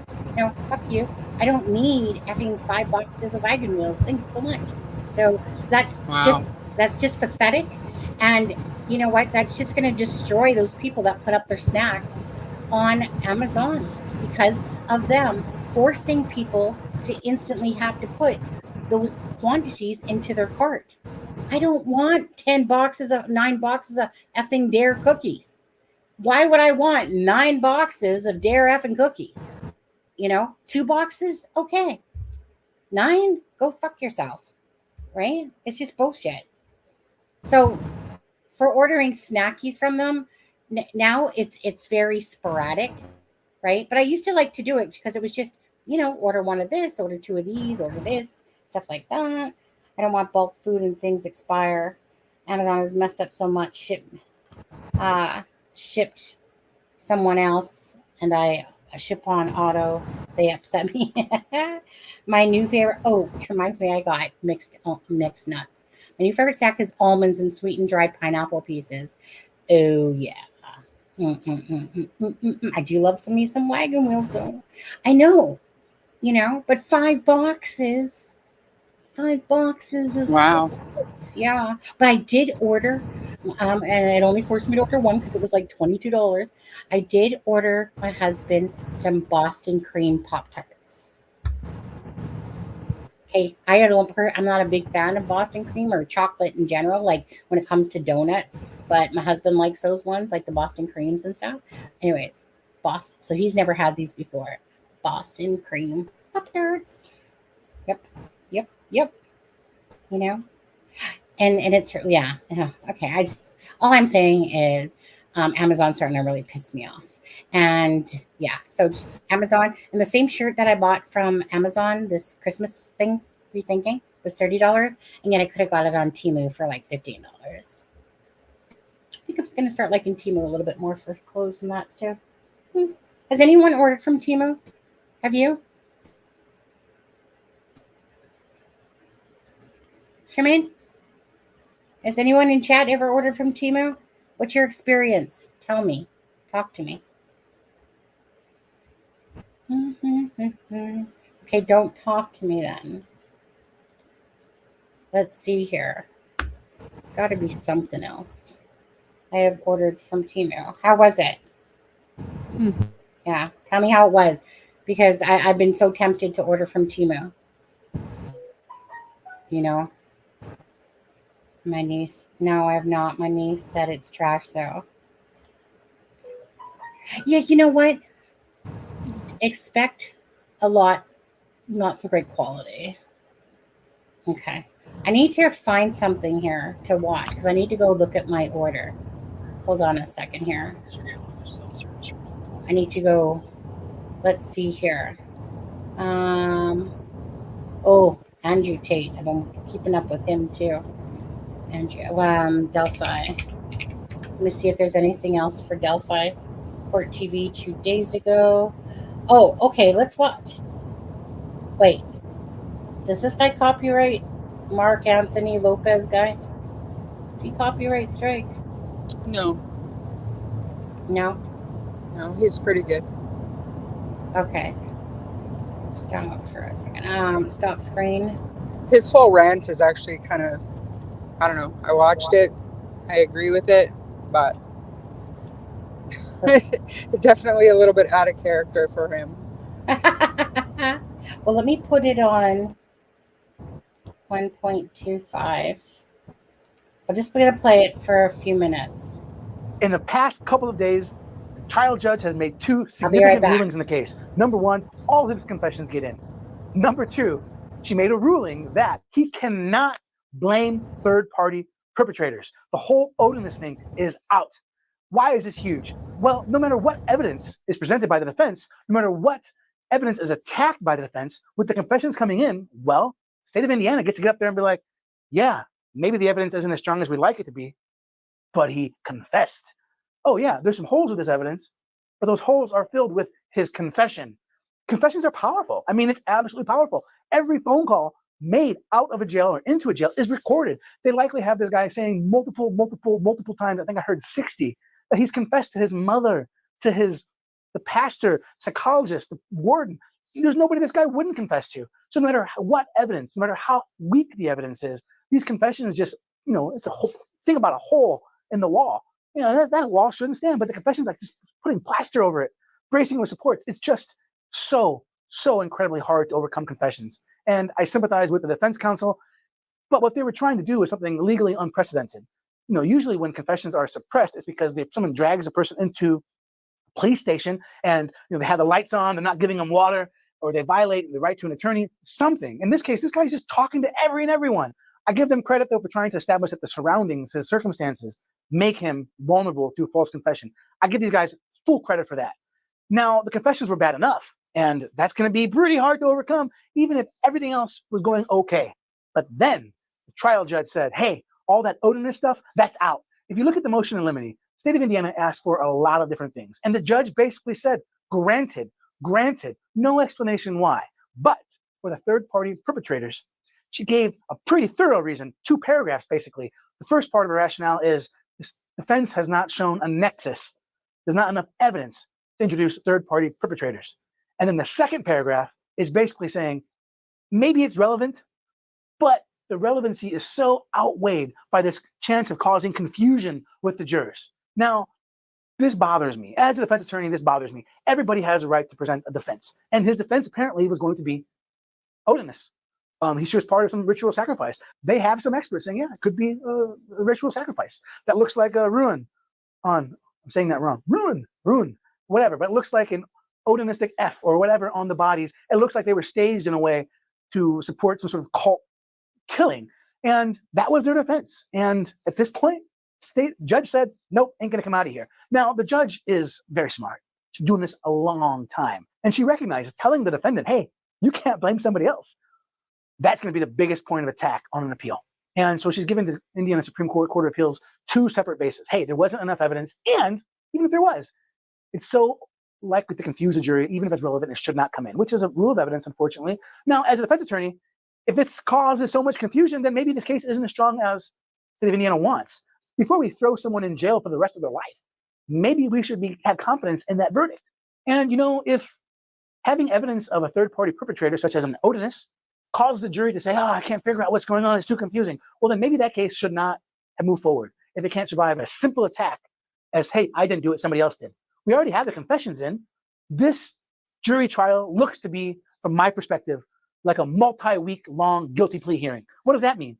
Sometimes people go to trial and the case is not good, but they just don't want to plead guilty. And so the trial is actually, it's a very long slam dunk for the state. That's what it looks like from my perspective as a criminal defense attorney in Indiana with almost 20 years experience. Now, some people might say, well, Mark, he can plead guilty. Yeah, he could plead guilty, but why would he? Well, Mark, he'd save the families from why would Richard Allen care about that? No matter what, if he pleads guilty or if he gets found guilty at trial, he will be going away for the rest of his life. There's no getting out after. If he says he did what he did, well, guess what? He's in jail the rest of his life. If he goes to trial and loses, he's in jail the rest of his life. So why wouldn't he at least take a chance? I'm talking about his perspective. He is the one and the only one that can choose whether or not to plead guilty. And so why would he? If they go to trial as it is right now, there's two huge issues, multiple issues probably. But I mean, this issue of the confessions getting in, if he's being held in these third world type conditions, solitary confinement, he's going crazy. And this whole, you can't talk about somebody else, I've done it. Those are two huge issues, which, you know, there's a chance that could get overturned. And, you know, we're talking 4, 5, 6 years down the road, this gets turned, maybe not even that long, maybe 2 years, maybe less than that.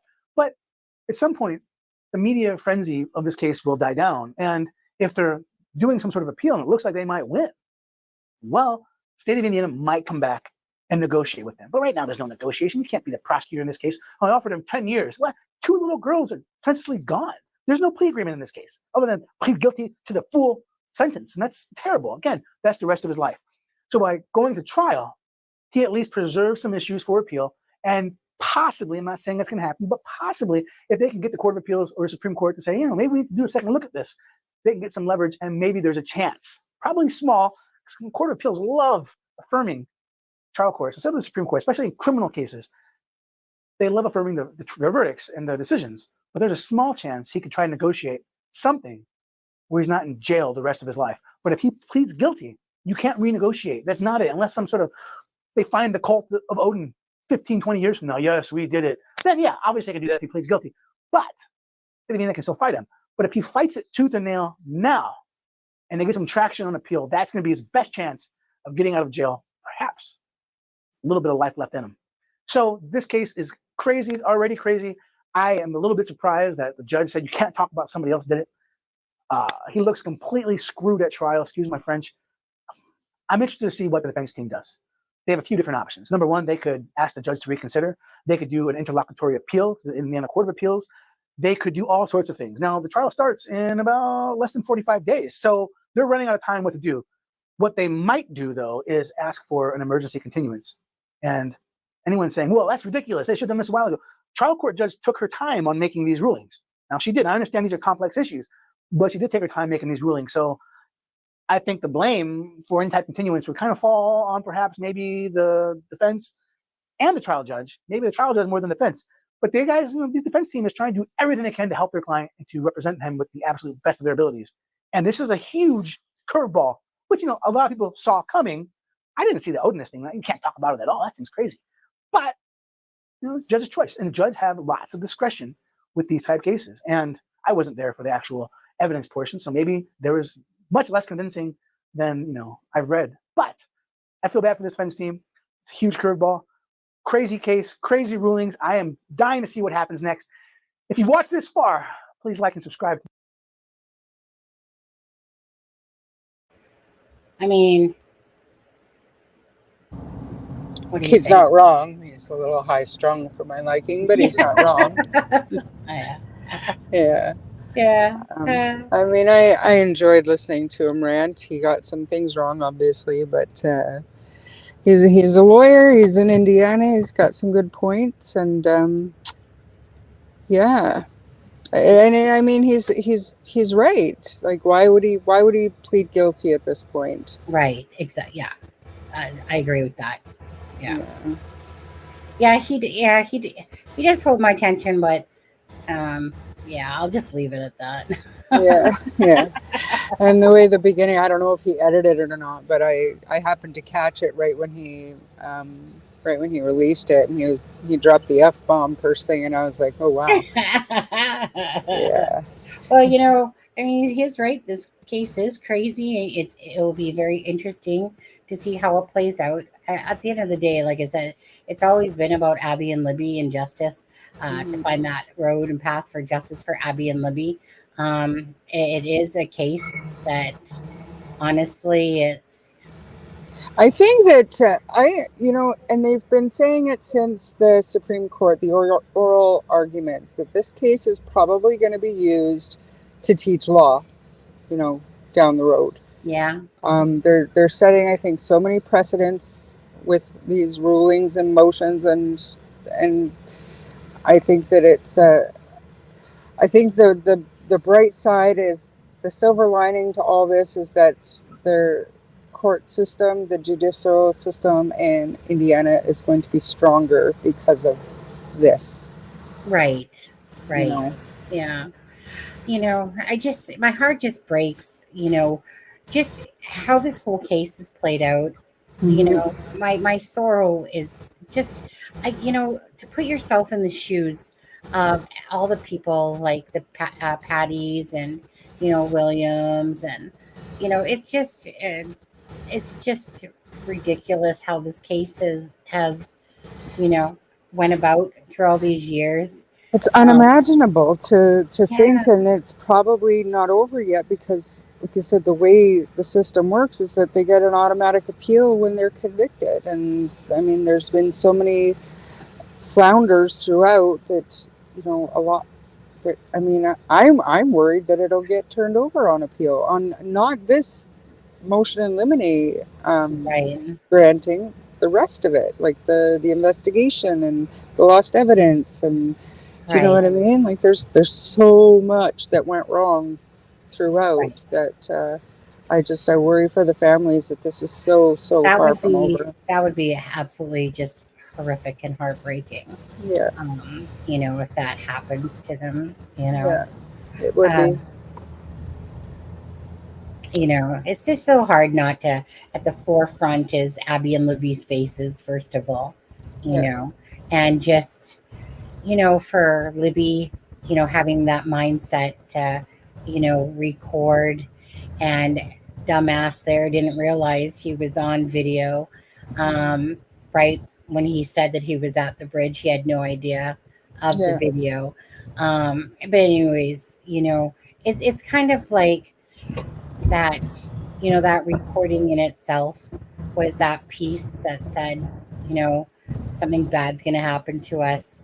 And here's this piece of evidence type of thing. And hmm, to ever see if that, because like I said, I believe totally that Richard Allen is guilty. Honestly, and the more you went along and you heard about, like I said, the confessions and different stuff like that, and I'm sure there's more stuff that's going to come out that we're going to be like, yep. yeah, Like with the timing of his car, when it, like the exact, camera footage and stuff like that, and some yeah. of those other details that we just kind of don't know. But I was confused when Barbara McDonald said that they really don't know the time of death, because They don't. Apparently, they didn't take the temperature when they found the girls, so the time of death is in question. But uh, I mean, the autopsies weren't brought up in those hearings, so they could have, and you know, Barbara's sources might not be divulging. Like, who knows? Like, we don't know. yeah, you know. Um, Aspen, he said his sister's running a little late, but be back as soon as he can. Um, And as someone asked earlier about the Soto case, honestly, I want sometimes when a case, like for me, when I feel like I don't like, it's kind of like when a child is dead, in a sense, and a person has been convicted, or charged, and we know, of course, that what's his face, Stefan Stearns there. Sometimes I can't be asked to follow a case, kind of like the Jay Slater case going on. Like there's still things coming out.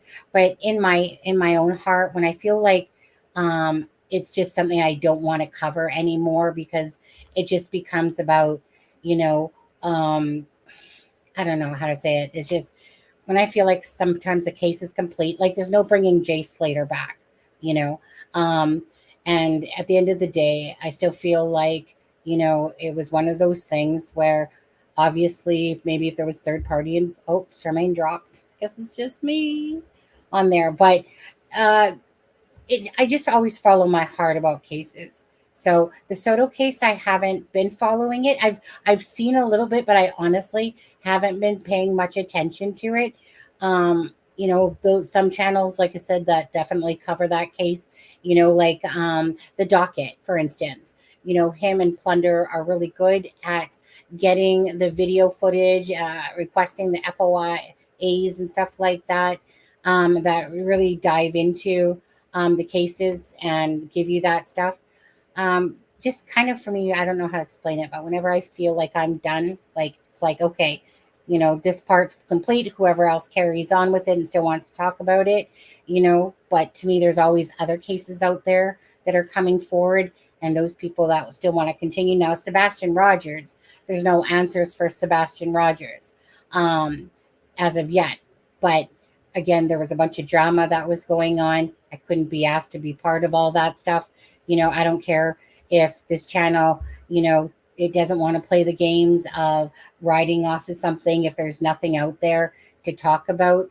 But when there becomes something to talk about, and with this Sebastian Rogers case, there was something to talk about now. And it would be great to have some sort of closure at some point to the truth of what happened to Sebastian Rogers.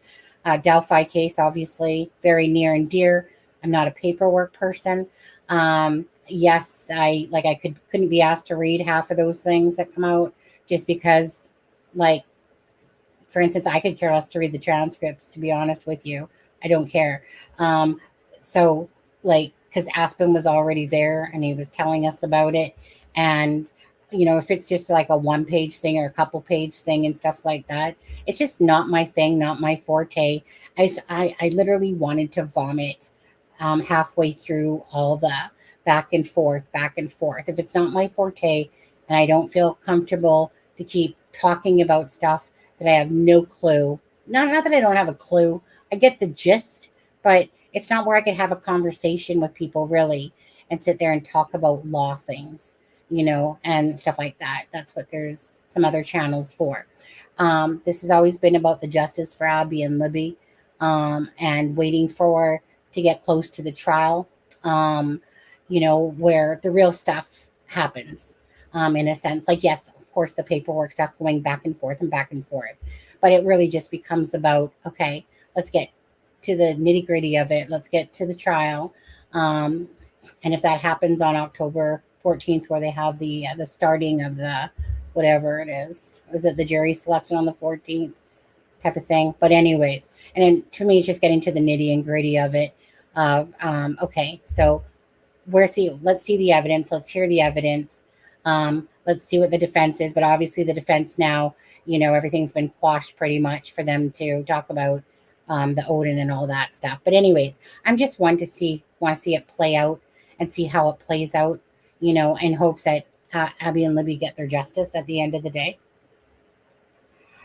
Aspen's account was so good. Junior, thanks, Bogey, for Aspen. Oh, he said it down here. Okay. Now that the transcripts are out, it's been nice to have so many people reach out about how accurate we were in stating what happened in court. Yeah. On there. Yeah, exactly. I just said after a while, just, reading page after page after page and stuff like that. Like I said, it got old for me quite a long time ago. And it just became to the point for myself personally that it was like, okay, let's just get to the point that the case is going to court, that we hear what all evidence is against Richard Allen, and then see what truly is going to come out. out of the woodwork. What's going to come out of the confessions, what was actually said in the confessions, whatever evidence that they have and stuff like that. I enjoy listening to it. Oh, that's good. I asked Mark Lopez if he thought the prosecutor had more evidence, and he said he doubted it. I think that there's definitely some things that are going to come out, with regards to the whole timeline. Like, I don't think nothing mind blowing besides the confessions and stuff, about what would he said. And so if he has said, which they have said, that he said the reason, what was the reason? If that's in part of his confession. Nobody confesses 61 times. I don't know what you guys think on this personally, but I just think that, what was I going to say? How was I going to say it? My brain just did a fart on me. What was I going to say? Something about the confessions. Oh, I feel like that Richard Allen, that when he was caught, right, we don't really know who Richard Allen is, how he thinks exactly, how he feels. Does he feel remorseful? Did he feel remorseful after doing it? Because, this isn't somebody that has, to me, committed these acts before. Something in the braino, perhaps, like some sort of deep-seated thing to do, maybe he watched a lot of true crime and, kind of like Barry Morphew, figured he could get away with it, and the thing is that I think the only reason why he's really gotten away with it is just because of the fumbo jumbo of the LE. Simple as that. Like misplacing the fact that Richard Allen was the person that admitted to being there. And it took him 5 years to go back to this dude. It's just all that stuff, which that stuff will make me worry if there's an appeal and just how much it seems like it's been, I don't know, fucked up along the way, but right. You don't confess that many times without being true to it. And so I honestly feel like, he was just basically knew he was fucked, in a sense, and just probably wanted to get it off of his chest, who knows for those 5 years, if he was always looking over his shoulder, wondering, you know what I mean? Because when that video came out, I mean, I'm sure at some point it was when that younger sketch came out, you're just kind of trying to think what he might be thinking. But I'm sure when that younger sketch came out, he was like, oh, they're so fucking far off course now. I'm going to get away with this shit type of thing. I bet you any money, that when that young sketch came out, but if he truly did combine the two sketches together, it did look more like him, for sure. Oh, there she is. Is she back? See, are you back there, Missy? Yep. Yeah. I was just saying, I just feel like Richard Allen was, just getting it off of his chest, fuck, I'm in here. Yeah, they got all that. They're going to have all that shit. Maybe there's something at his home that they know that they got for evidence where he knew he was just fucking busted. Yeah, but they also said that he found God at some point. Yeah, right. Well, right. Everyone kind of finds God when they're freaking facing the death penalty or different shit like that. It's amazing how many people suddenly find God. And I guess, hey, if he found somehow, you know what I mean? It's kind of that's almost like a go-to thing. Absolutely. Yeah. It really makes me think he thought, what did they find? Anyways, someone doesn't confess 61 times to me if they're innocent. You're not going to try to pull no frickin' that he was delusional or he's having some meltdown and he was going through some freaking like, you know. And maybe he was. I mean, it's totally Well, possible that he was, but 61 times. Come yeah, on. you're so far away. Where you sound like you're about, 20 feet from your phone. Oh, my microphone is right at my mouth. Pardon? My microphone is right at my mouth. Oh, yeah. Then it's just your connection with it right now. I can hear you, but I have to struggle. Let's see. Let me see if do I still have your, yeah, I got your settings totally up. It's just been one of those days, Yeah, I know, because you were pictured sitting at home, with the ocean, with the lake view behind you. That didn't happen. Yeah. Yeah. Yeah. Yeah, are you vacuuming, Charmaine? No, I'm not vacuuming. And some of you guys will not know who I'm talking about when I say this, but Dr. Disrespect did his first alive again today after 3 months. Yeah. And then he finally spoke about what happened there, Well, explain to me who that is. What? What's this? Well, Dr. Disrespect is like a gamer, and basically he mostly did Twitch. And so then this idiot from Twitter put out information about him, saying about why he got banned from Twitch, and his contract. And so, anyways, again, if you don't know who he is, bottom line is, it's kind of like what's going on with Mr. Beast. People are trying to tear him down, and stuff like that, and yet they're not really telling the truth, and they're trying to exaggerate.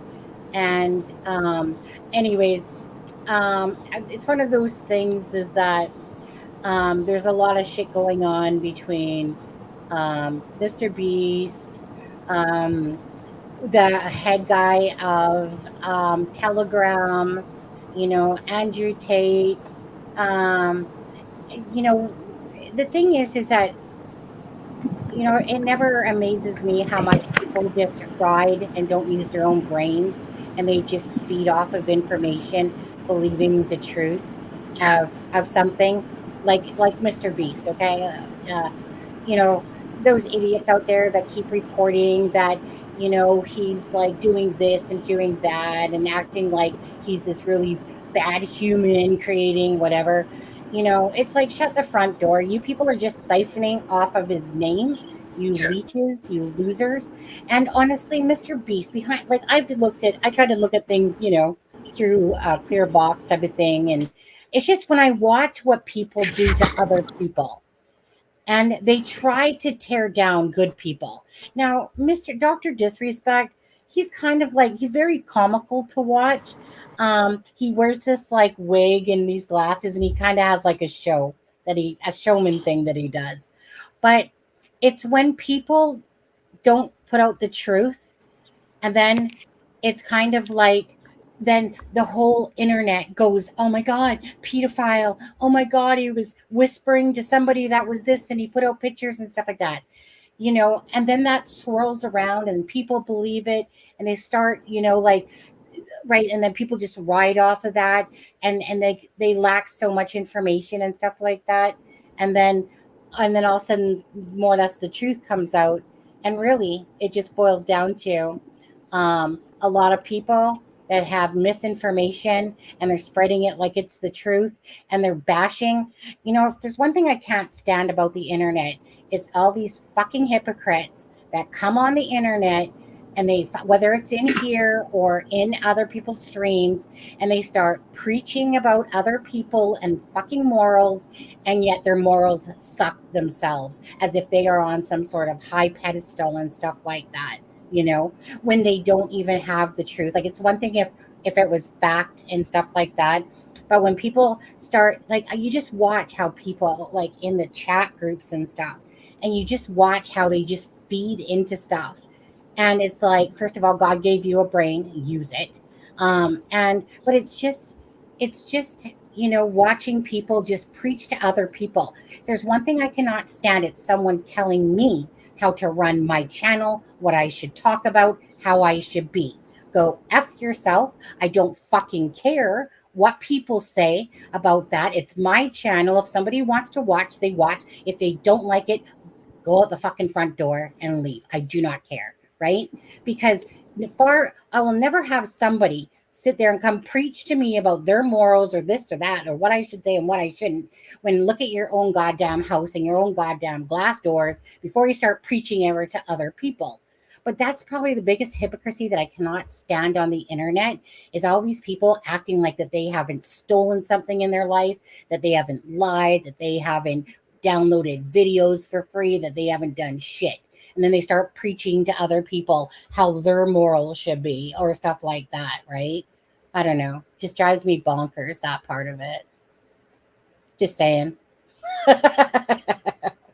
It's my beef, because too many people sit behind a keyboard and yet they got so much shit in their own backyard, but yet they still want to sit there and preach. Oh, Charmaine dropped and you should on there. Do you guys agree with that on there? It's just one of those things, yeah? Freaking hypocrites. I actually got blocked from I don't usually speak in chats, but I actually got blocked from the Monkey BB show that I watch.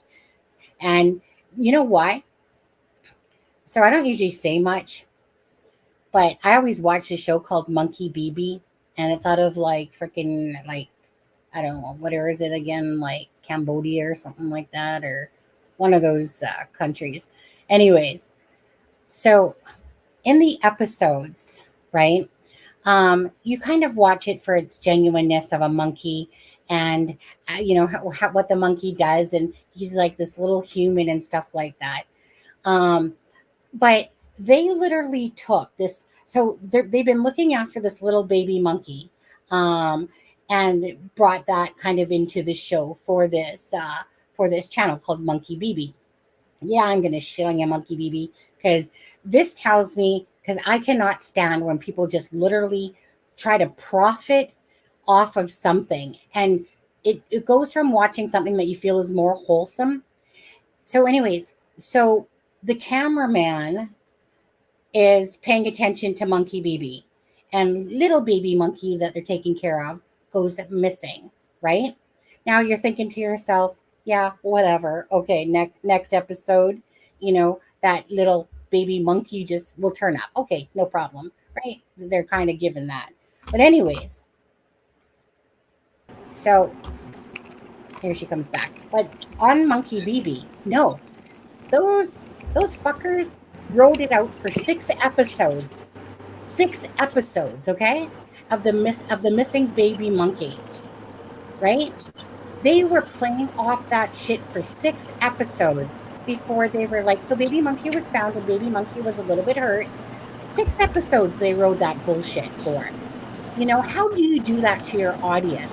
Literally for 6 episodes, and those episodes would have all been out throughout the day. During the one episode, so I kind of made my comments in the comment section going, yeah, that's right, milk the fucking thing for what it's worth type of thing, right? Because I was pissed.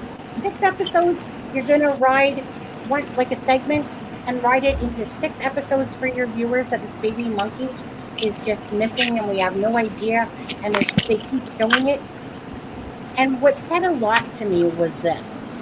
So normally the Monkey BB person that speaks in the channel as they premiere the shit always says something in their stupid whatever language of, BB monkey, he loves eating apples. BB monkey just loves, or BB monkey wakes up mommy to go get whatever. Oh, shut up with that shit. Okay? No, you guys are making it seem like BB monkey is missing monkey baby and stuff like that. But anyways, normally throughout the chat of the premiere, the Monkey BB person will say, happy health and thank you guys for supporting Monkey BB, okay? But during those episodes, Monkey BB, the person that talks for it, wasn't saying shit. Didn't say shit the entire premieres of these ones, right? Didn't say nothing. Why? Because they were taking slack left, right, and center for basically using, you know what I mean? Basically money scrubbing, soaking 6 episodes worth. So I had put a few comments on there just basically saying it's disgusting when people like ride out something for 6 episodes for the sake of money. So that's what pissed me off, is that this monkey, little baby monkey's missing.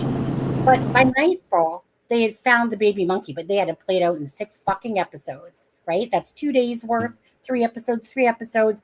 And then all of a sudden, but when they weren't even saying anything in chat, right? You fucking money grubbing fuckers. And it just pisses me off that you feel like you're watching something genuine, you know, like that it's the monkey, here's what the monkey's doing today, blah, blah, blah, blah, you know, and then you realize, just like you saw a lot of people, that just, all they care about is how much money they're getting out of those things. Anyways, are you back, Charmaine? Charmaine? Hey. I got to get this guy's face off there. It's driving me. He's a character, though. Got to give him that. Charmaine, can you hear me? I know you're having issues. Oh, hey. You know, while we're in a little bit of downtime here. Yeah, I think she's having issues still. She said she was getting close to where they had good reception and stuff like that. 1 second here.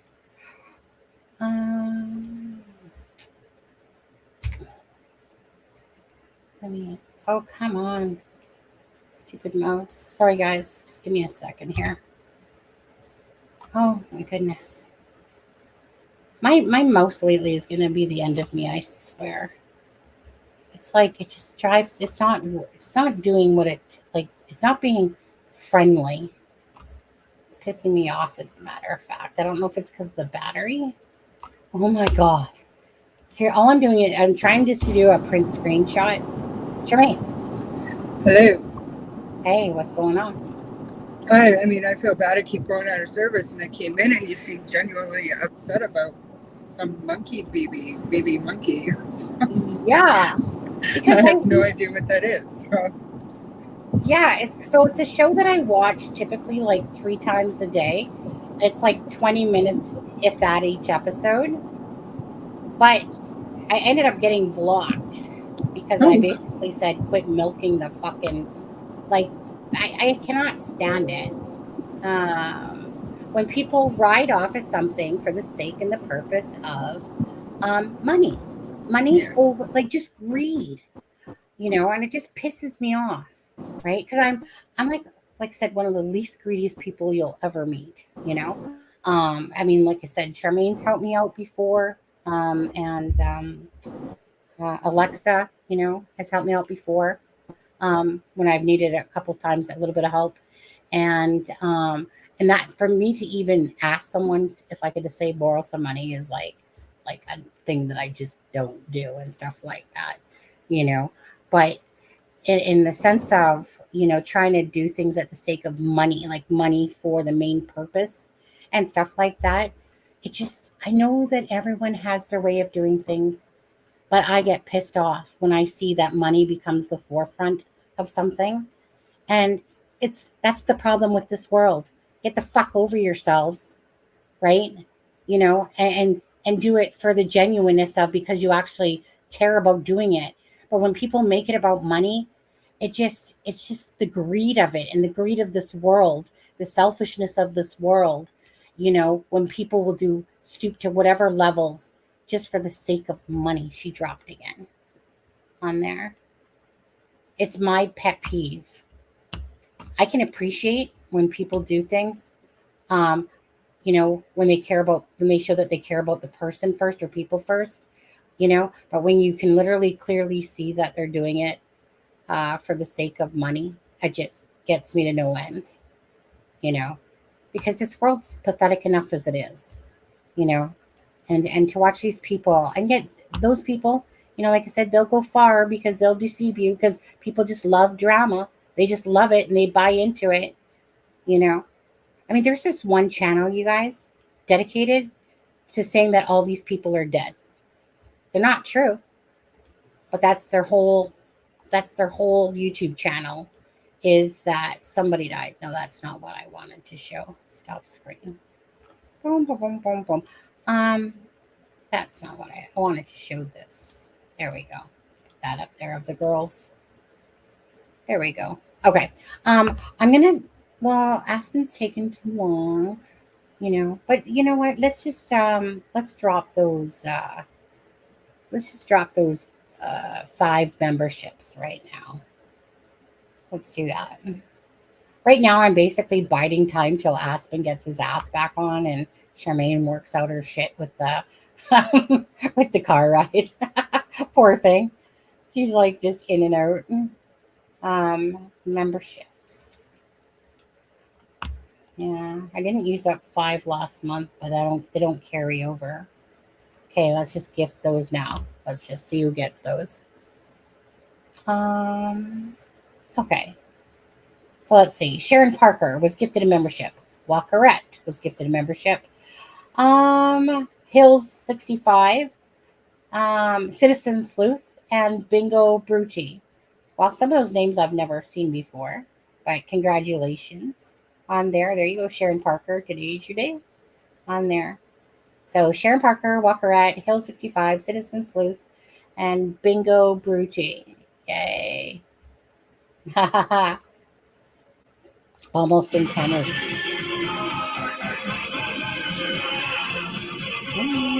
Where's Rick Astley? Where's Rick Astley? I haven't seen him. Normally he pops his head. You guys, it's so freaking hot in here. Oh, still 24 degrees out here. I'm just really, like I said, this is going to go off 4 more times, the Rick Astley music on there. I am kind of just biding time because I want to hear from Aspen and Charmaine on there to do more of like the Delphi.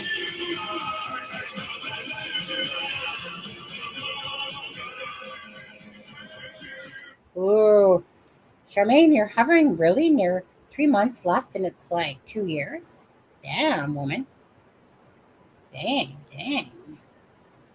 Yeah. On there. But I do want to say it is really good to see you guys. I know it's been, like I said, 3 weeks since I did my last live, but I'm just...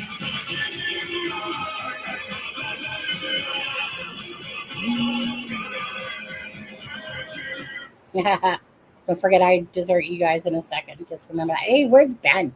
Where's Ben? I would think that Ben would be like, Sunny, where have you been, Sunny? He's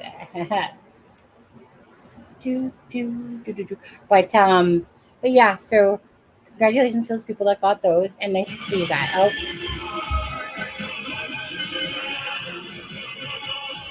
Give me 1 sec. 1 sec, okay, guys?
Really? Damn it. I hate it when that happens. It's because my mouse, eh? It's like I clicked off of it, Sharon. That was just whispering sweet nothings through Whisper. Yeah. Anyways, I was saying, I'm not sure if you heard this part, but I was like, Charmaine, is that 1,113? name in the sand. I love that song. Canadian. Yeah. Yeah. She's helping me strive over that $100 for this month. That's kind of like YouTube's threshold. You don't get anything unless you make it over $100 on there. But I can, so just as I'm waiting for them, guys, you guys, I can hardly wait. November 15th is the last fucking car payment. November 15th. I am so effing waiting for that. I'm so sick and tired of $1,000 every month going up. Hey, Jermaine. Hi. Yeah. Now that's your portion. Pretty sure Ian said he was going to donate an even 1,000. I think I heard him say that. Yeah, I seen him nod. Okay. Yeah. I'll remind him. Yeah. Okay. It's funny, 3G will let me go on YouTube, but it won't keep me on StreamYard. Oh, okay. Yeah. Like you got, what are you out? Well, I can hear you at least better. Yeah, it's getting better. We're closer to Kamloops now. On there, yeah. Yeah. I'm just now randomly saying shit. Well, that's everybody's favorite time. It's your favorite time and my favorite time. It's Sunny Rant time. Well, I mean, it's been a minute since been alive, eh? Yeah. Yeah. You guys got any thoughts in chat? Anyone that's So, watching? Before my service went to crap, somebody was asking about the Soto case. What were you saying about that? Yeah, I lost you right when you started to talk about it, because I've been following it closely. Have you been following it? Very closely, yeah. Oh, so I haven't been. What can you tell us about it? Well, that all of the, I don't understand how now they've released so much evidence, like pictures, like hundreds and hundreds of pictures and thousands of pages of discovery. Mm-hmm. They've released and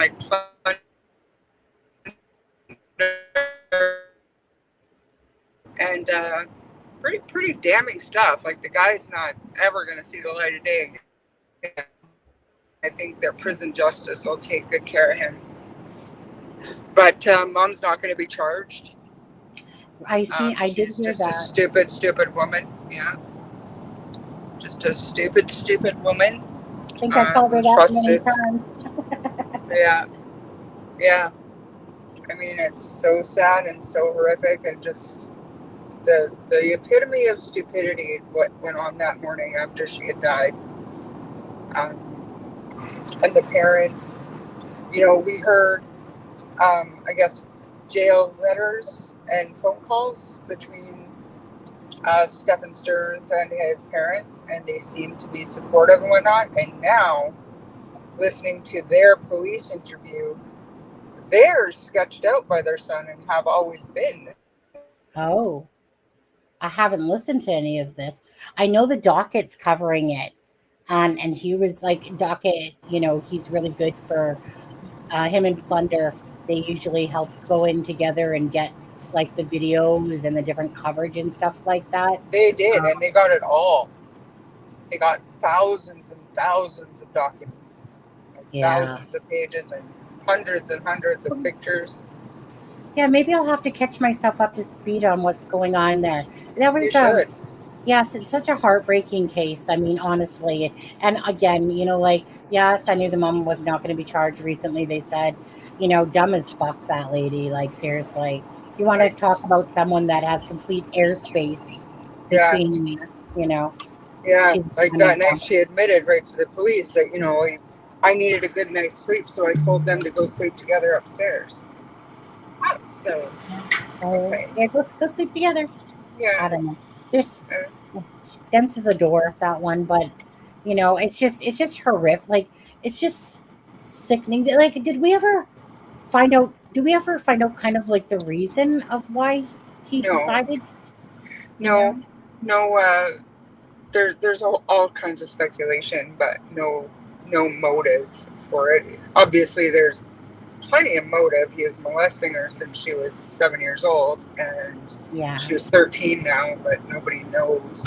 I'm sure the police have a good idea, but the public doesn't know his final motive, I guess, his reasoning for what happened that day. They thought maybe an accident or whatever, but it turns out her thyroid bone was crushed, so she did die of strangulation. And so we know that he was caught on video disposing of her backpack and stuff, and then had her lifeless body in the car, and he was seen on video putting her in the trunk and stuff. Like, I mean, he's done. He's so done. Okay. Do you think it was because she was gonna say something? I don't think that there's much more logical explanation. I think that, in my personal opinion, I think that she stood up for herself and tried to put an end to it, because the description of some of the pictures that we had, you even read through that probable cause affidavit way back. Like, some of those pictures were pretty horrific, what she was going through. Yeah, I'm gonna have to go watch the docket there and Plunder and just kind of maybe catch up on that again. Yeah, Plunder's done some good, like, shorter ones, just kind of, and she doesn't really summarize anything, but she gets a lot of information out in 45 minutes. Yeah, so, she does. Yeah. I mean, that's who I'd recommend. Not that the docket didn't do a bang-up job, but you know what I mean? Like, Plunder just kind of brings it all in. Yeah, Plunder definitely, like, the cases, when she covers cases, she compacts a lot of information very well in about a 45-minute clip video. She does, and she doesn't share anything that's disrespectful or explicit.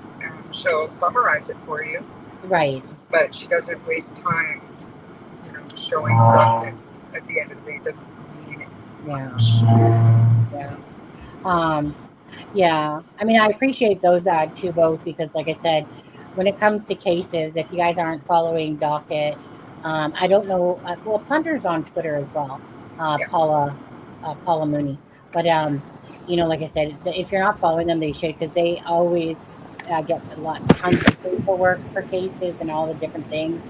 Like, they're usually right at the forefront and stuff like that. And oh, hey, quickly, let's talk about this one for. Oh, hey, our boyfriend's back. I told you I'd be back. He's back. Hold on. Here we go. He's back. Yeah. Welcome back. Hey, thank you. Just quickly, your thoughts quickly on Colt Gray, the 14-year-old that took the lives of 2 teachers and 2 children. In Georgia, yeah, that was so sad. I've not looked at the details of the case, but here you go. Daddy gave him an AK for a Christmas gift when he was 13 years old. After the FBI had already questioned the kid and the dad about threats he was making online about shooting up or lighting up his school. Like, it's all kinds of messed up, and dad's been charged. Dad, yes. So I think the gist of it really is that about a year ago, there was a username on Discord that was saying that he was going to do it to the school. It traced back to Colt Gray. Now, this was a year ago. The kid suffered, obviously, mental health issues going on there. His mother seems to be in a world of hurt herself, like, meaning not a good mother dearest type of thing, and always in trouble with the law and stuff herself. Now, Dad, he decides to buy Colt AK-15 for Christmas time, and it's one of these things that this kid's obviously crying out for help, and so they move to this other part, whatever, and he goes to this. Was it that they moved? They went to this new school called Barrow, I think it's called. So it was like the first day. So he was getting bullied apparently in his other school, but this was his first day of school here, where he comes in and, you know, does what he said he was going to do over a year ago, when basically he claimed that it wasn't him that was behind that email and stuff like that, and blah, or that on the Discord and stuff. Anyways, so Dad, of course, it's kind of like that other case that we just saw in Michigan. Yeah, where the precedent was set, because in this particular case, again, rightfully deserved that the father is being held accountable as well. Right. Giving your kid a 14-year-old, yeah, as he should in this case. Again, it just shows, you know, one of those things, like, it's like up until something happens, you know, then they're like, everything's fine. Right. You know? Right. It's fine until it's not. It's You know, fine again, until and it's I have no problem with someone owning, owning whatever firearm they want if they're a responsible adult. But I mean, if you're a 13-year-old kid getting a weapon that's used for war, yeah, you're not allowed to drive a car yet, and you Yeah. have to get a license to drive a car. And well, I mean, and it's telling your name is Colt. So, I mean, I think that tells us the environment that the kid probably grew up in. Colt Smith and Wesson or whatever it is. But yeah, I mean, I'm not going to pass judgment on people that own guns at all. But no 13-year-old, especially one with issues, needs to be handed a weapon that they use in war. Yeah, absolutely. Like, you're gonna go what, deer hunting with that, dear Dad? You know? Right. Why don't you just try to be a better shot? You know, right. I mean, so I mean, so I was watching the dad. I think JLR was showing the clippings of the court or whatever, and the dad. You know, remember what we talked about with Katie, with Sebastian's case, self-soothing thing where he's walking. Is that noise me? Is that background noise me? No, it's Charmaine. Okay. You're driving. Yeah, it's not you. Was it me on mute? I'm sorry, just making sure. I'm gonna say, well, it is quieter now. I guess for me, I was just like used to it. But so yeah, so he was like the father. He kept rocking back and forth as he's sitting there in jail, and he's just like, you can tell, self-soothing. Like, he's just like, I can't believe this is fucking going on. What the fuck? And I'm like, I wonder, well, dude, you're there because you obviously don't know how to do what's right for your child and see all these signs. Instead, you buy him an AK fucking 15 for Christmas, and then when he goes and you know, does what he says he's gonna do, like in the Discord and stuff. I mean, like I said, the kid, the auntie is coming out saying that, you know, like that this poor child, in a sense, the one Colt, you know, has been living in a pretty much of a shitty life so far. The neighbor was talking about how the mom was locking the kids out and they were screaming, yelling, how Colt's wearing the same clothes day after day. Like, I had a friend that grew up like that. Yeah. So, you know, it's one of those things is that, you know, you like, this is where to me it's like, yeah, he took a gun and you know, he was given this gun and he's pissed off, you know, at whatever, being bullied, his shitty home life, and then people wonder why shit like this does happen, you know? Because, you know, like, so it's hard sometimes because it's like, here's this 14-year-old that takes the lives of two teachers and children and, you know, fucking loses it. You know, something up here is not working right. But then you look at the lifestyle that this kid is in, and, you know, it's not shocking that something like this does happen, you know? So No. it's hard because, you know, It does. Yeah, I mean, nothing justifies the actions that the kid took. Yeah. But he's still. It's, you know. But there's definitely a cause. There's definitely, you can see the cause and effect there. But it's the trend that's going, like, it's like a trend. It's almost like watching TikTok and someone going, Right. you know, the toilet bowl. And what we see all the time here in the States is, you know, like these mass shootings in schools over and over and over and over again. It's like the trend of things to do. That's what it feels like to me. Like, you know, like because of the internet and because these people have access to all these things like how to build a BOMB, how to, you know, it's like watching copycats do the same thing. And so this seems to me like it's like the trend of, you know, well, when someone goes and loses it, they go to a school and start shooting, you know, and we keep hearing about it all the time. And it's just so sad, you know. But I think behind this child himself, that there's a lot of sadness behind him. It doesn't Of justify what he course. did, but I mean, it's not. And no one's going to have an answer for it. No one's going to answer for any of them. I just, you know, Did a lot anybody? of kids grow up in shitty environments and shitty households and have horrible parents. Right, but they But don't believe it makes a that. difference then when you turn around and you have access to a weapon of war. Charmaine, what were you going to say there? I was just wondering if anybody watched Vinny's rant on Bolt. Who's ran?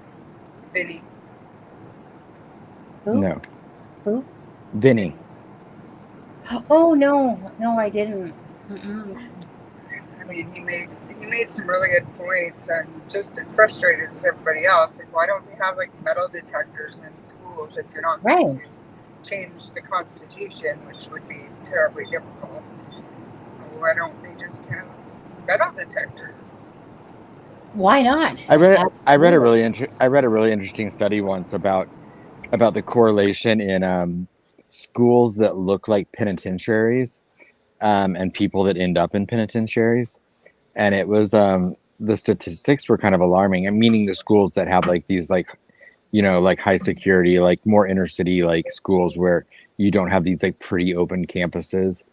And the incarceration rate for like the people that have gone to schools like that is higher. But what we're not seeing these things happen at schools like that. We're seeing these things happen at these middle to upper class, you know, like schools, or even lower class, just rural elementary schools or middle Yeah, schools. And and would you have your kids go to school in this day and age if there wasn't, you know, no, extra security? Like, I don't think I would.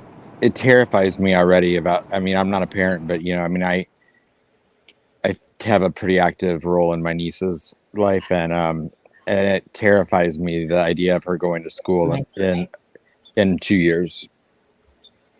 I think Ben came out of the woodwork, you guys. He heard his name and he was like, Sunday, I missed you, Sunday. In Tibet. Yeah, he heard me. Yeah, he was like, It really makes you want to think about homeschooling for sure. Sorry, Sonny. yeah, right. Oh my goodness. I mean, remember that 6-year-old that took a gun to school? Why weren't Yeah. his parents ever charged, to be honest with you? Like, seriously. You know, shoots a teacher in the hand. Thankfully, it was just in the thumb. You know, but it's like, how did he have even access to a gun for a 6-year-old to take it to school? But yet there was warning signs about this child as well. It's insane. Uh-huh. Yeah, Ben, just for you, absolutely not. Yeah. He's the best male mod ever. Right, Sharon? We are selling bulletproof backpacks for Lord's sake. It is nuts. Isn't that crazy? Yeah, you guys do go on. Right. That are, you know, kids aren't allowed to even have a backpack with them at school because, you know, you can't ensure what's in it. But I mean, even look at the situation with, you know, not to be political, but it's like, look at the situation with that guy in Pennsylvania. I mean, he walked around there for how long, and no one, like, I mean, people called him out, and people like tried to alert people, and no one did a thing. And he was able to get up on that roof. Thanks, Lacey. Crazy. On the roof where the police were staging inside that building. I mean, it's mind-boggling. Yeah.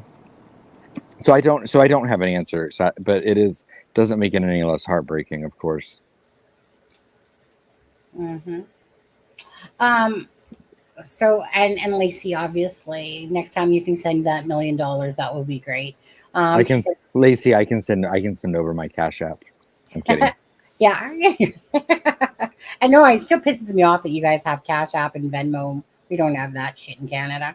I don't see no reason why we shouldn't at least have Cash App. Glad you guys are back. You all mean the world to me. And thanks, Charmaine, for being there for me during the hard times. Oh, Are we allowed to dish a little bit there, Lacey? I know Charmaine? Lacey didn't message me. I would have helped her out. Yeah. You're very welcome, Lacey. Anytime. Hey, Lacey, I give way better advice than Charmaine. as a group lady, Lacey, if you spill the tea, I mean, we can all give you support there, whatever's going on. Yeah, I didn't get no Yeah. email. Yeah. I guess, I mean, if you didn't get it. So, Aspen, I don't think Lacey loves you like we thought she does. I know. Sometimes she I'm doesn't only. hit a girl. Girl. I get it. Yeah. I'm only like $9,000 short on going to Delphi. No, I'm kidding. Yeah. Bogey, I think that's a great idea, but sadly, of course, that's going to be one of those things that people are going to like argue about fitting into the budget and whether I know, right. and it becomes one of those stupid things that makes perfect logical sense, but never ends up happening because of red tape or This some or that. idiot on a school, on the board of some administration somewhere is like, no, we can't figure that into the budget this year because we need to buy new football jerseys. Yep, that'd be true. Sorry about that. Ben, Sunny was hollering for you, my dear. Well, I was. Now that Ben's here, I'm good. Ben. It's just I was like, yeah, where's Ben? Come on, Ben. You haven't seen me in a while. And he doesn't. It's not like Ben. It's not. Well, I mean, I guess he truly could email me because the email's right there on top if he was ever truly concerned. But he knows I'm good, right, Ben? I'm good. But I want to say that I do appreciate people when they do reach out to me. Right. I am the worst probably messaging person in the world. Well, one of the, for sure. I will say, Sunny, several people in other chats that I've been in or in lives I've been on have expressed that they missed you. Several people have. Wink. Is that one of those? Wink, wink. No. So honestly, several people have either said it about that they missed Charmaine and you, or they missed Charmaine, me, and you, but that they miss you. Yeah, well, you maybe at some point. And then a couple of them were like, "Thank God that bitch is gone." Right. No, I was saying that. I was saying the same thing to myself at home here. Right. Thank God that bitch isn't doing it live tonight. AKA me. No. I'm there. But yeah. I just, you know what? And Aspen, you know this because we're fellow counselors. We just, at times we just go into our little freaking crab, little shell. And, and then I pop out after a while. And then next thing you know, back on track and stuff like that. But, I'm just kind of one of those ones that when I feel overwhelmed. I think you Speak for me. Go ahead. Like, I think we're both the same in the fact that we go 100% or 0. Or 0. There's no in between. Yeah, you're right. I know. And I know. I've been thinking about that too. Like, we really need to do a fun night, right, Charmaine? Right, Adam? Yeah, I have a question though. Yeah, go ahead. Can Aspen? Can you ask Aspen the Delphi questions now?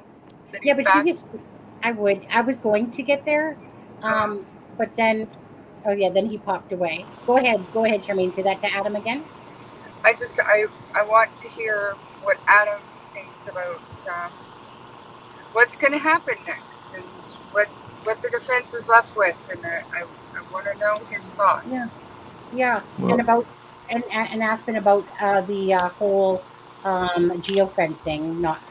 So just we were just waiting for you to get back to give us your thoughts on everything. I mean, gosh, your guess is as good as mine. I think that the defense definitely kind of they shouldn't be surprised by this ruling. I don't think anyone is, right? But as for where it leaves them, I see three possibilities as far as I see them continuing to do everything to establish a record so that they have everything they need prepared in case they need an appeal, in case there's a conviction. My biggest fear is that they're going to, go after the family or try to raise some questions around the family members. Not necessarily to say that they are guilty of something involving the crime, but just to raise suspicion or doubt about the home life of these girls. And the third thing that I think is the way I would probably go about it if I was the defense is I would just really attack the mistakes made during the investigation, and I would hammer down on that to the point where I created reasonable doubt in the jury's mind. Gotta mute myself for a second. And then, as far as the geofencing stuff, I'm not an expert on that by any means. But my understanding is the original geofence stuff was probably nothing more than cell tower, like a cell tower dump that then became much more clear through the further cell phone extraction and other data extractions from the area, through the Cellubrite and the Grayscale and all of the other ones. And so I don't necessarily think that it does anything to hurt either side, really. I think it just kind of clears that initial thing up. And there may be some privacy issues there too, as far as all of the people that were not involved, that were included in that cell phone dump. I don't know. I'm speculating. Yeah. I don't know enough about it, but I figured that. One of the things one of the bases of excluding something is that if it stands to mislead the jury, and if you're including the information of people that are completely unrelated with the crime, I can see where the argument could be made. But again, I don't know. That's my speculation. Yeah. Do you think that the trial's going to happen on the 14th, or is it jury selection that happens on the 14th? Jury selection is scheduled to start on the 14th and last until the 17th in Allen County. Right. And then the jury will collect their belongings, come back to the courthouse. They'll get on a transportation vehicle, and they will be brought to Carroll County, housed somewhere in the area. And then trial is scheduled to start with opening statements the morning of October 18th, which I believe is a Friday. Let me just take a look. Actually, so I would assume then you could probably expect opening statements to take that full day. Maybe, I don't know. It depends on how long their opening statements are. But they do have court scheduled the last Monday through Saturday. So I assume then we'd have the 18th and 19th in Carroll County court, and then a one-day break, and then get back into it that next Monday, which would be the 21st, 20th. Yeah. Do you think that regardless of... Oh, go ahead. Go ahead with your butt. Go ahead with your butt. I've given I think as of right now, I haven't seen any indication by either side that they plan on delaying right now. That could change tomorrow. It could change. Literally, we could wake up, Monday morning and there'd be something filed. But I would say, as of right now, I would expect court to start on the 14th. Also, she's not going to be patient forever. And so this is already the second time. They've sent out all the stuff. They've done everything for the jury selection. And there's a lot of logistics that go into that people don't think about, as far as the money that it's going to cost to house this jury, the accommodations, the money they have to pay for all of that, even just the jury questionnaires cost like $4 a piece to mail out, or $3 a piece, something like that. Yeah. And they've now sent out 650 of them twice. So, you know, even if I think the defense will request a continuance or something now, I think she would be much more hesitant to allow it than she was last time. Yeah. Do you think there's going to be an appeal regardless with this case? Well, yeah, absolutely, 100%. Yeah.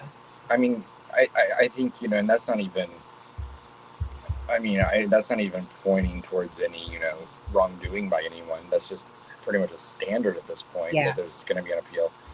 My biggest question is whether or not I think if Richard Alden's guilty, if, you know, if he's going to want to put his family through that process, or if he will just accept the fate that, you know, that he's got ahead of him.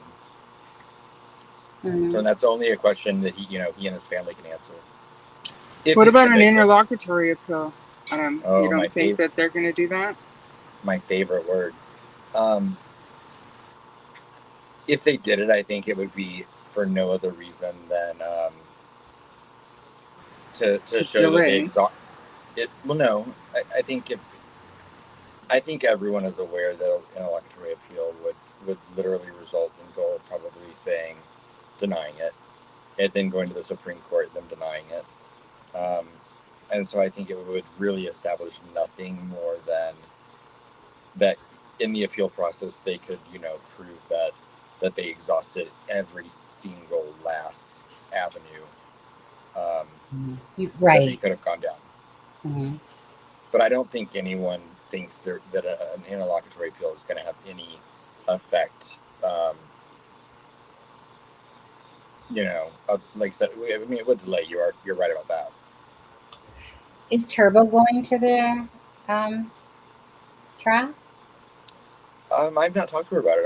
I'm not sure. I think last time we discussed it, I mean, I think she's a little bit more half and half on whether it's actually going to happen in October. Right. I, of course, am the optimist that, you know, still thinks that, you know, they're going to get it together and it's going to happen. My gut is leaning towards it is. But yeah, as for what direction the defense will take, I mean, I know what I would do, but your guess is as good as mine. And we don't really foresee being able to watch this or you know, I'm like the only person I think in the world, and I'm probably going to be the only person then to be wrong, but I still think that there might be a camera in that courtroom. I was going to say an authorized. I should say an authorized one, because I guess there's been a couple. Sorry. Right, an authorized camera. I mean, I would love to, you know, would love to see this. You know, I think I would have loved it more if she would have allowed the whole Odin thing and stuff. I don't know. I was kind of hoping that she would allow that, in a sense. Kind of like, okay, bring on this and, you know, see what the prosecution has and see what the defense, you know, has. But, I mean, whatever.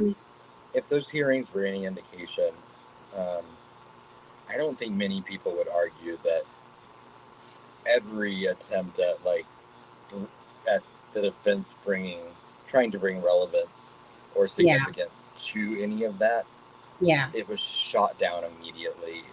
You know, and I'm not being biased or partisan when I say that. I mean, it's just what I mean, they're their words, not mine. You know, so I mean, like, you know, when you have these you know, law enforcement agents or on the stand, you know, openly just admitting, they're like, nope, there was no proof, nope, no evidence, nope, this, and then no one asks follow-up questions, meaning the defense didn't fight for them. Right. How could they expect there then to be a third party defense when even the defense didn't fight for it? It really was baffling to me.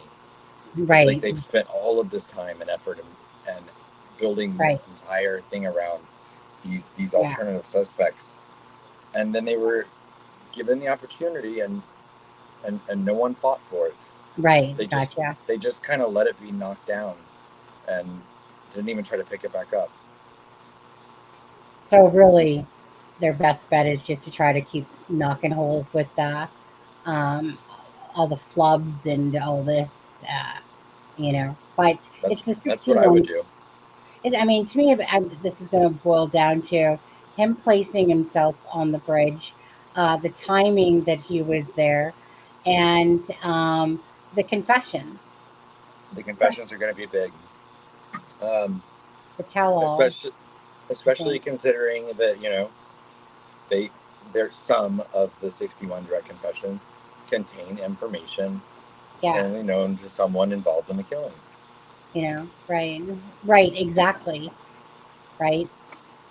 Exactly. Whereas Elvis Fields, he released details that would have only been known to the killer. But the only problem is, none of them lined up with the actual crime scene. Right. Yeah. That would be very that's what I'm probably looking forward to the most. I'm just looking forward to, did they find something in Richard Allen's home? Right. Is that why he was just like, what, fuck this, it's okay. Yep, I did it. Right. I mean, go ahead. What have they found since? And what have they found since then? Like, what did they find in his car when they tested it? What did they find on those devices? What did they find on that Garmin device? We don't know any piece of information that they have. Like, we know not one piece of result from any of the searches or testing that they've done. Literally, the last piece of state's evidence that we got, besides the information that came out at the hearings, was the information that came out of just what they took in his house, like what they took from his car. But we don't know the results of any of it. We know the defense has said there's no link to some of it, but we don't know. And the defense has no advantage to put that out publicly. And the defense definitely won't if it's damning to their client. I keep foreseeing that once we actually hear the evidence and the confessions and all those things, I really think it's going to be a very overwhelming guilty. Myself, I feel like that I feel like they got enough to nail his ass. Myself, between everything that they have, that's how I feel about it. And then it just, for me, in my head, becomes about, okay, so I feel like he's going to get a guilty verdict, is what I feel. That the evidence, once it comes out again, is going to show that there's no other dude that did it. It's you that did it. And then it will become about, after, say, if he's found guilty, then the appeal or whatever, and or if they do the interlocutor, who knows? Right. Which in my heart I'm sorry. No, go ahead. I was just saying. I mean, and we all know the appeal process is not a quick one. So I mean, the that process, whether there's merit to it or not, is not going to be something that happens 2 days after. They might file it, but it can take a year, 2 years before anything happens with an appeal. I'm confused by Ben's comment about that. Asking, what about Ron Logan? The bodies were found on his lawn, and he arranged an alibi before anyone knew there was a crime. How can she not let the jury hear that?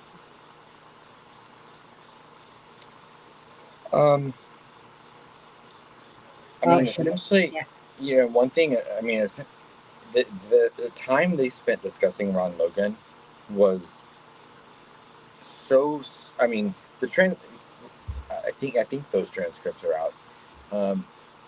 I mean, it's literally. I don't know if they spent 5 minutes talking about Ron Logan. They literally spent so little time on Ron Logan. I'd have to have my notes in front of me. but I don't remember them even going into depth about why there was suspicion on Ron Logan, other than that it was his property and that he lied about the alibi, but then he was on. I mean, I think they basically just said, but then we have concrete evidence that he was not there, and Right. so, but it was a very, very, it was a blip in the hearings. They did not focus on Ron Logan at all. Yeah. So, and I'm curious, and I don't know because I'm not a lawyer, but I mean, there's no way you go about this trial and not mention Ron Logan's name because the girls were found on his property. So, I mean, I guess they're allowed to, mention those things. They're just not allowed to then bring in any indication that he was somehow responsible for what happened to Abby and Libby. So then I wondered, does that extend even then? Can they talk about well, I guess they can't talk about Anthony shots, right? So because I was like, can they talk about the fact that the girls were catfish but not allege that it had anything to do with the crime? I don't know. I guess not. Unless they lay foundation, right? Yeah, the defense would have went with Ron Logan if they really thought that was a solid avenue to go up, but that's why they didn't choose the Ron Logan avenue, is because the only thing that, as the defense said, that it was a work of art, how they put all like the whole odiness and try to tag it all and this and that and some other dude did it. If honestly, with Ron Logan, like I said, to me, that's like beating a dead horse. To be honest with you, with Ron Logan, I think that like they like basically his cousin came forward, said what time and stuff like that he was picked up. They had the fish receipt, and I can understand why they may have him on footage. At the Pizza King and stuff like that. Well, even like when he, even like maybe when they were passing the harvest store, going back to his house. Absolutely. Well, I guess he would have been coming from 25, so he probably came the other way. Yeah. But still, they might have him on surveillance camera. Even arriving back home or something that proves he was not home during the time of the crime. Or they talked about where his cell phone was at different times. Was his cell phone then in Logansport or in Lafayette at 3:00 while the crimes were actually still being committed? I think the thing there, Bogey, was the defense was never going to say the defense was never going to put that in their filing. Right. No, of course not. Right. I think the thing is that the whole Ron Logan thing. Well, first of all, I'm sorry, but to me, the officer, the guy that took this the statement from, Richard Allen, that all of a sudden miraculously 5 years, the only person that came forward that literally said he was there, got misplaced and all this other shit for, that still blows my mind away on there, to be honest with you. I will say one thing that I was excited to hear in those hearings, and they mentioned it, that they because it was listed as like one of the things we were gonna hear about early, like the first day, and then when they finally got to it, they never read it; they just referenced it. But I was really interested because they talked about what's her name, Nicole Robertson's deposition. Oh, right. And she wrote the Ron Logan. She was an FBI agent that wrote the Ron Logan search warrant. And then she did talk about sticks and runes in her depo a little bit, but they didn't read the whole thing. And now I'm like, now I really wished I wished I could have heard her whole deposition, kind of to see where her mindset was at that time for that. Oh, okay. But no, I agree with you as far as like the somebody puts themselves there 5 years later, and there's so many details about that I still want, that are still unanswered. Yeah, I mean that's just crazy to me. Like, I want to know the circumstance. I want to know when he came forward. I want to know when he met with Julian at Waldman's. I want to know, how formal that whole situation was. I want to, I have a lot of, I want to know what LD was doing between September 21st, 2022 and October 13th when they searched his home. I want to know what law enforcement was doing between October 13th and then the 26th when they arrested him. Because, I would assume they were probably trying to get his DNA, and maybe surveilling him. I don't know, but there's still a lot of things that I would like the answers to. And most of all, of course, what was his motive? Yeah. And again, going back to Ron Logan for a second. And Charmaine, are you still with us? Charmaine? Yeah, I'm here. Oh, Yeah. okay. Did you have anything that you wanted to add or ask or say? No.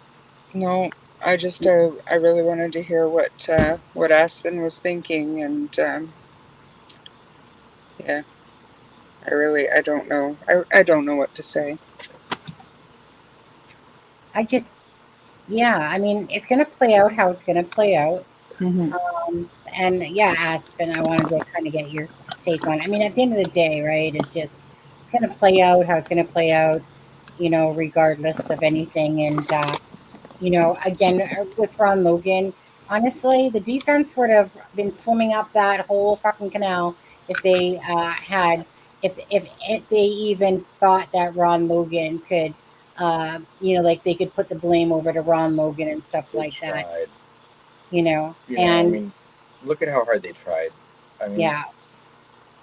Same with Keegan Klein. I mean, they took that known liar on his word and spent eons of money searching the Wabash River. And like in Vito's testimony himself said, "Oh, we found lots of knives and lots of phones in the river, just none of them connected to this case."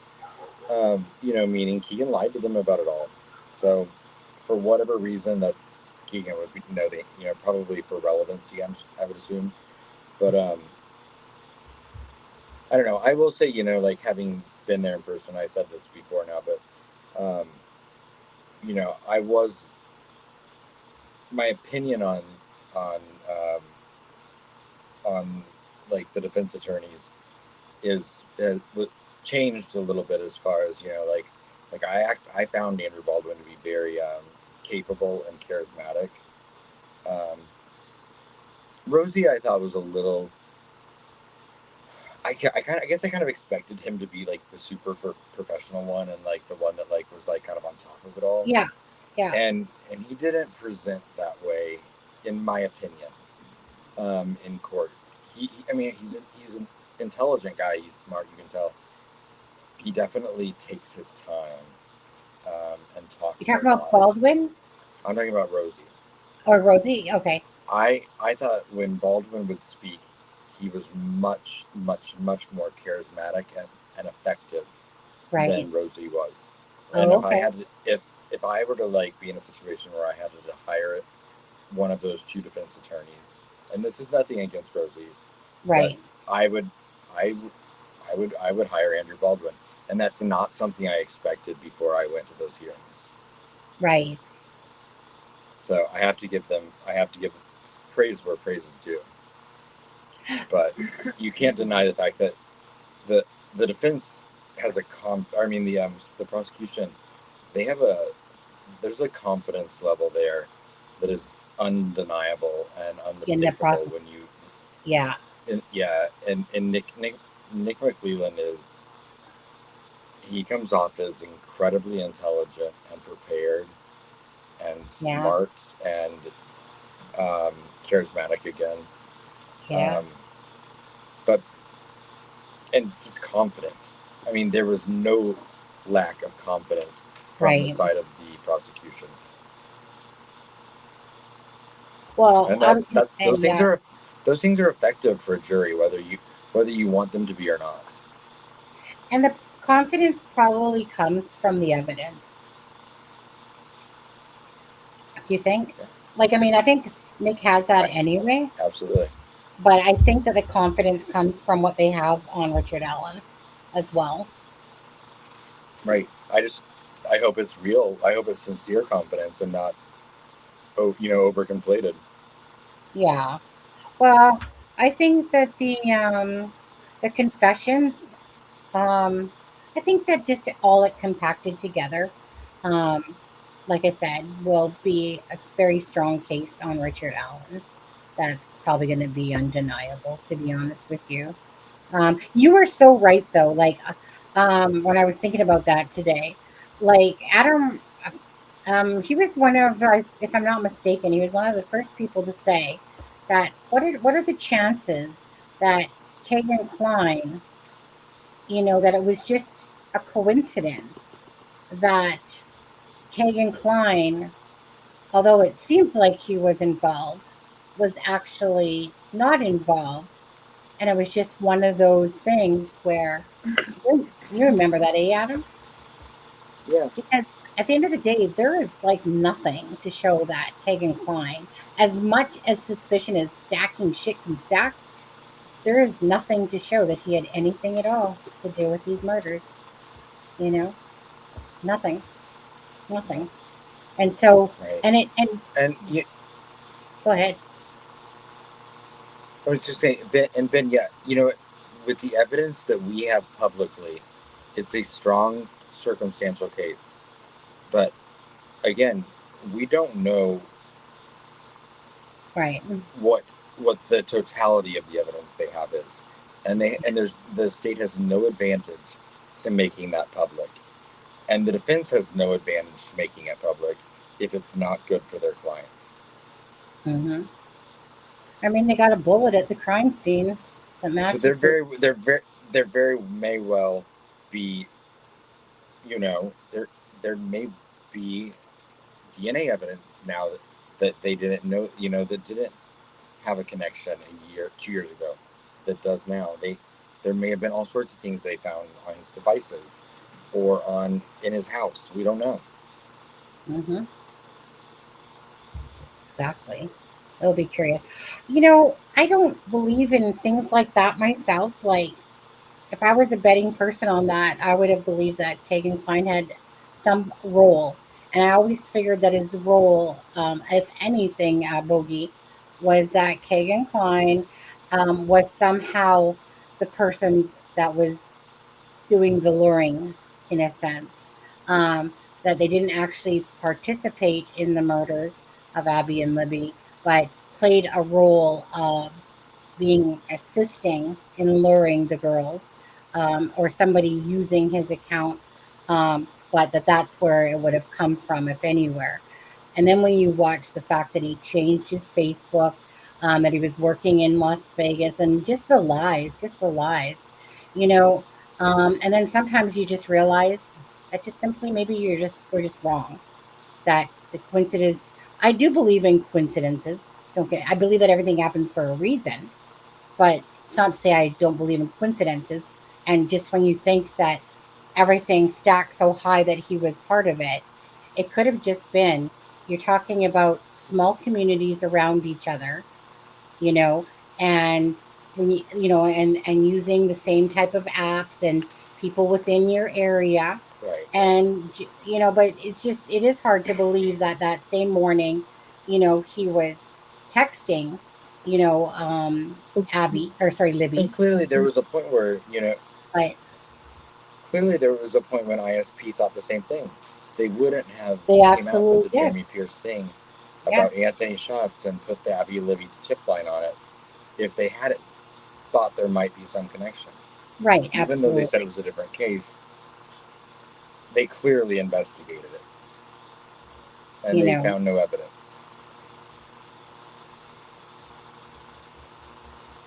Yes, I'm just honestly looking forward to doing lives when especially when the court case is just about to happen, and seeing what comes out. After all these years of talking about things, about speculating about tons of things, and just seeing where that truth really lies, and there goes Aspen. Not letting them talk about the V-landers. on there. If I was the defense, I would want the jury to hear about Kagan Klein talking to Libby. You know, the thing Then they is, should have chose that direction. Then they chose to go with this Odin thing, and yeah,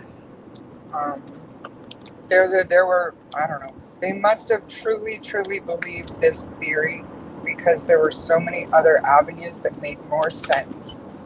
right. And Baldwin and Rosie are, like, they're not dumbasses. I know that they probably chose what they felt was the best avenue to take the case with Richard Allen. I don't believe that they believe he's innocent, though. That would be for me like, I don't believe that they're that Sorry, I was stupid. breaking. I'm having internet issues a little bit. So you Yeah. said that you think they think he's innocent? Who? Me? What? What did you say, Adam? I know. I just said personally that I think that uh, I Baldwin. don't anymore. I did. Times? No, I don't. What you cut out at the start of that, Charmaine? What did you say?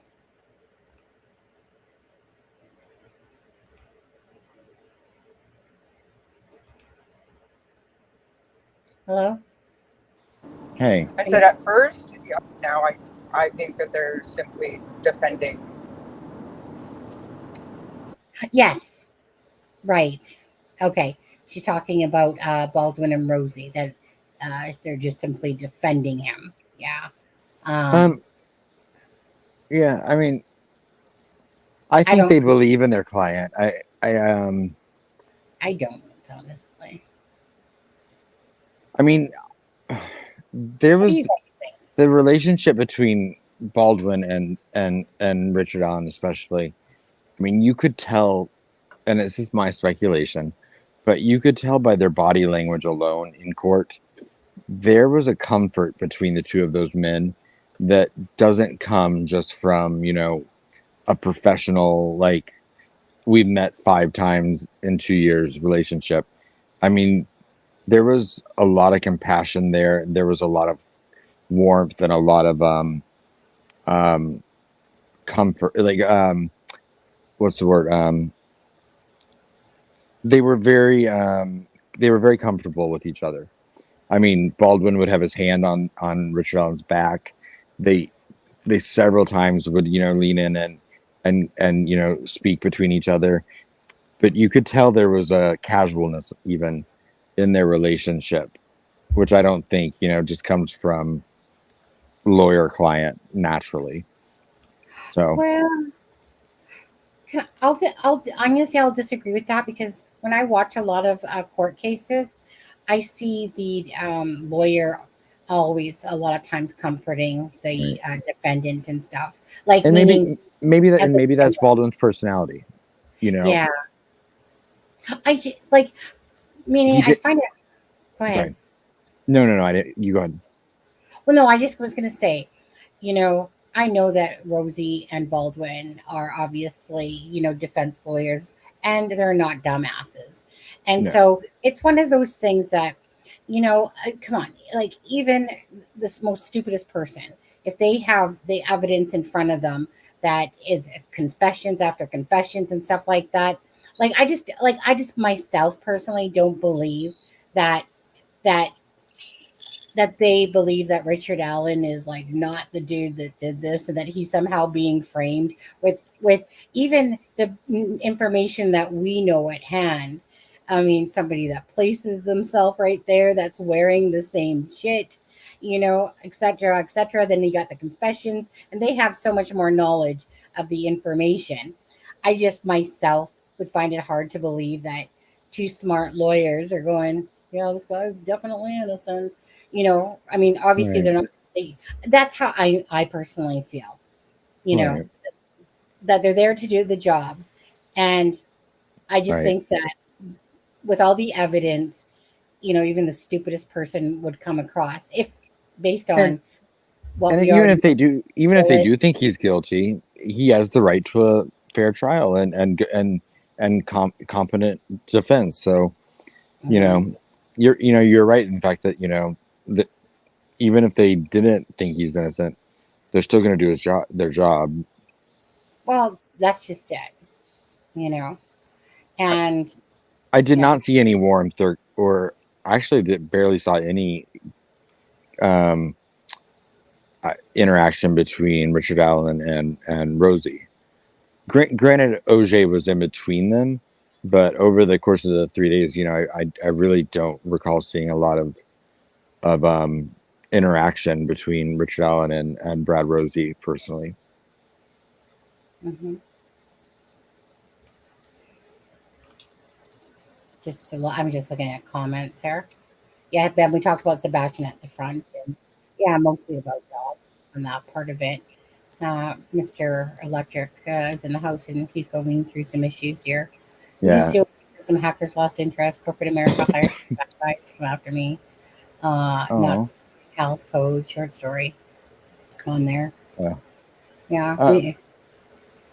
One thing I do want to say too about having attended those hearings is, I'm so grateful that the transcripts are out now. But something that gets lost in transcripts now that I've attended a hearing or the 3-day hearings is that you don't get the tone or inflection at all when you're just reading them off of, when you're reading the transcripts or you're Right. hearing other people read them and put their own inflection on stuff.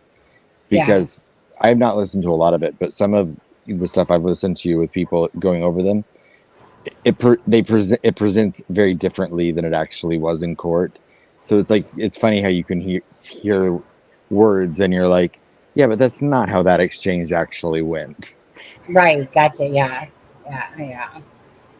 And they Well, they also don't have none of the stuff is in those transcripts that happened. Like for example, like when they couldn't find Jerry Holman, and like they were like had a whole discussion about like, well, where is he? And Nick was like, well, he might not be down in my office hanging out. And then like the one point they're like, well, we'll just move on to the next witness. So you miss a lot of that stuff about court as well. Yeah. Which definitely plays into the tone of the whole the whole proceedings. Well, for you get to take away the fact that you've now heard their voices, how they speak. So when you're reading something, you know how you can easily associate. Absolutely. Yeah. On there. Um, yeah, Lacey says, I do think Richard Allen has a chance to walk away from this unless they have a lot of evidence on him. I personally don't think he has a chance to walk away from this at all. Takes one juror. It does take one jury. Yeah. But I think it was more probable, perhaps, if they allowed all the other shit, because I agree, like, it would confuse the juries. Like, I mean, this is a mind fuck case as it is, let alone, but, I mean, if it stuck kind of like to the bare bones of, kind of like what happened, who was there, um, in the area that day, what evidence they have for his vehicle, including the confessions of the bullet, any other evidence that they might have on him. That for this, I'm going to think it's going to be like a guilty plea myself. That's just my own personal guess. I don't think he's going to walk away from this myself. Do any of you guys feel like he might? If you were just a gambling betting person? Hi, Captain Howdy. And then let's go back to Delphi. There's Smarty howdy. Man. Yeah. Do you guys think that there's a chance of him walking off away from this? If there's a chance that Casey Anthony can walk off of the charges that she had, No. then there's a chance that anyone can. You know what? That's a good case to bring up. Casey Anthony, guilty as fuck. Same with O.J. Simpson, type of thing. So, yeah. So I mean, I would say probability wise, I agree with you that, you know, that from what I've seen, I think it would be an easier assumption to think that 12 people would come to that same decision, but you never do know. So, right. I mean, you don't, right. You know, and trust me, those attorneys are going to spend those 3 days fighting real hard for who they want to sit in that jury. They're going to do, I think they called, I can't remember how many it is, but it's 50 people in the morning, 50 people in the afternoon on the 14th, 15th, and 16th and 17th. So that's what, 400 people that they're going to have in front of them and question to try to get on the jury. Yeah. Maybe not quite that many. Maybe 6. No, I can't remember. But I remember them saying they're going to do 50 in the morning, 50 in the afternoon each day until they seat a jury. Oh, okay. So typically there's 12, and then how many alternatives? I'm not sure what Indiana's policy is. Someone in the chat might know, but I don't know how many alternates there were. Some cases I always feel like there's like, what case was it that they were down to like one last one? Was it the Alec Murdoch one or the there was a recent trial where like they were literally down to one alternate jury member, and I was like, well, yeah. What happens if that one goes? I know, right? I don't know. There's been a lot of cases. I couldn't tell you which one that one was. It's like, you know, just, I mean, you can kind of see like social, like, okay, you can always tell when there's a lot of things going on because different social media creator or different creators are right now. It's kind of like people are over here covering this story. Whereas sometimes it's like everyone under the sun is covering the same darn stories, you know, that are going on. But right now there's like so many to pick and choose from, really. Right. There's so many cases going on. You know what I'm doing tomorrow, Sonny? What are you doing tomorrow? It's it might be a little crazy, but so a friend of mine is, it's not a case I was super familiar with, but there's a case that a woman went missing back in like the 90s, and she went missing from Philadelphia, and her remains were found 5 months later, about an hour and a half away from where I live. And so the friend of mine's been really, really into this case, but they live far away, so they've never been here. And I was like, I'll drive up there, and like, if you want footage, or like you want me to find the spot that she was like, her remains were found at, you know, I'll go see if I can find it. And he was like, sure. So I've been doing a little research on this case, and sorry, what case is it? Did you say? It's her name is Judy Smith. And it just so happens that the anniversary of the day they found her remains is tomorrow. And so I'm going to go tomorrow and try to hike up the side of a mountain and try to find this obscure spot in the middle of the woods on the side of a mountain so that I can see where. How did you get into that? I don't know. But I agreed to it, so I'm going to see how well I can do. How high is this mountain? It's steeper than I would have liked. Is there any chance that you're sick tomorrow, or no? No. So you're going to drive an hour and a half?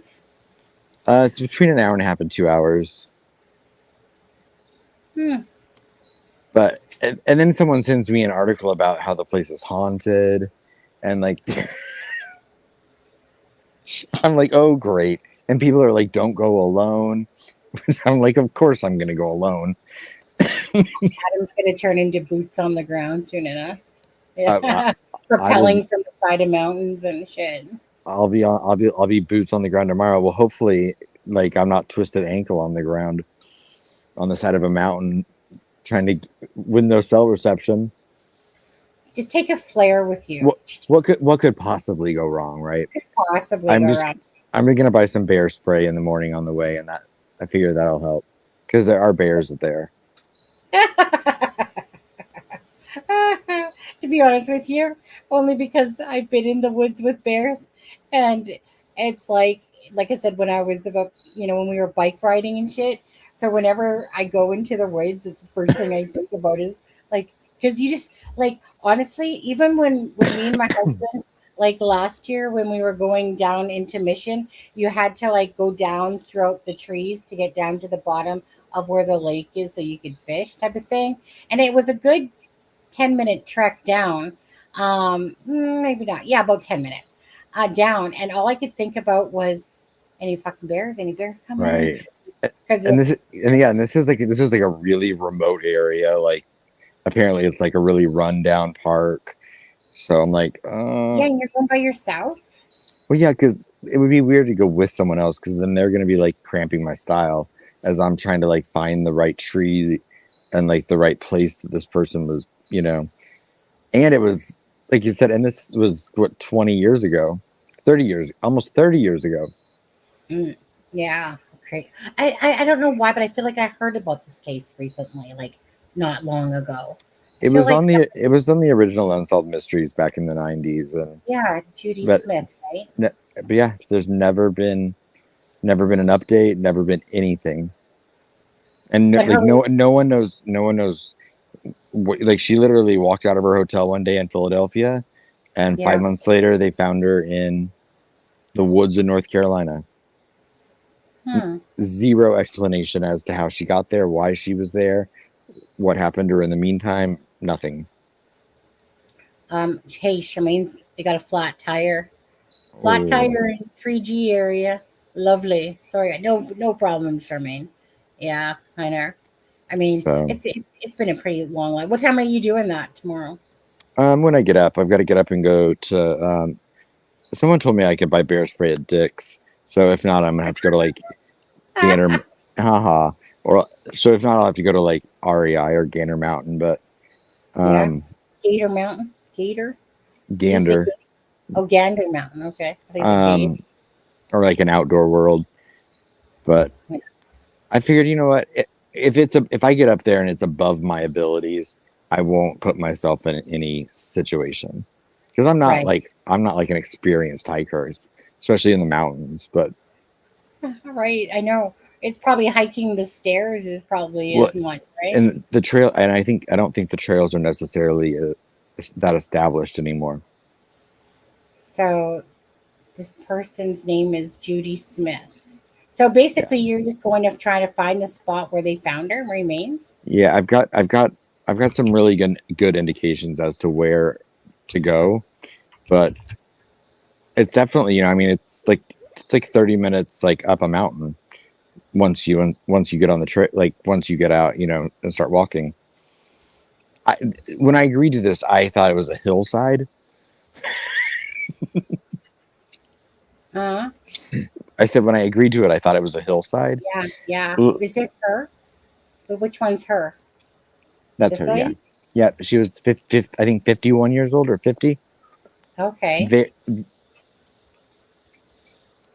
Very strange case, and not one that's gotten any attention in a very long time.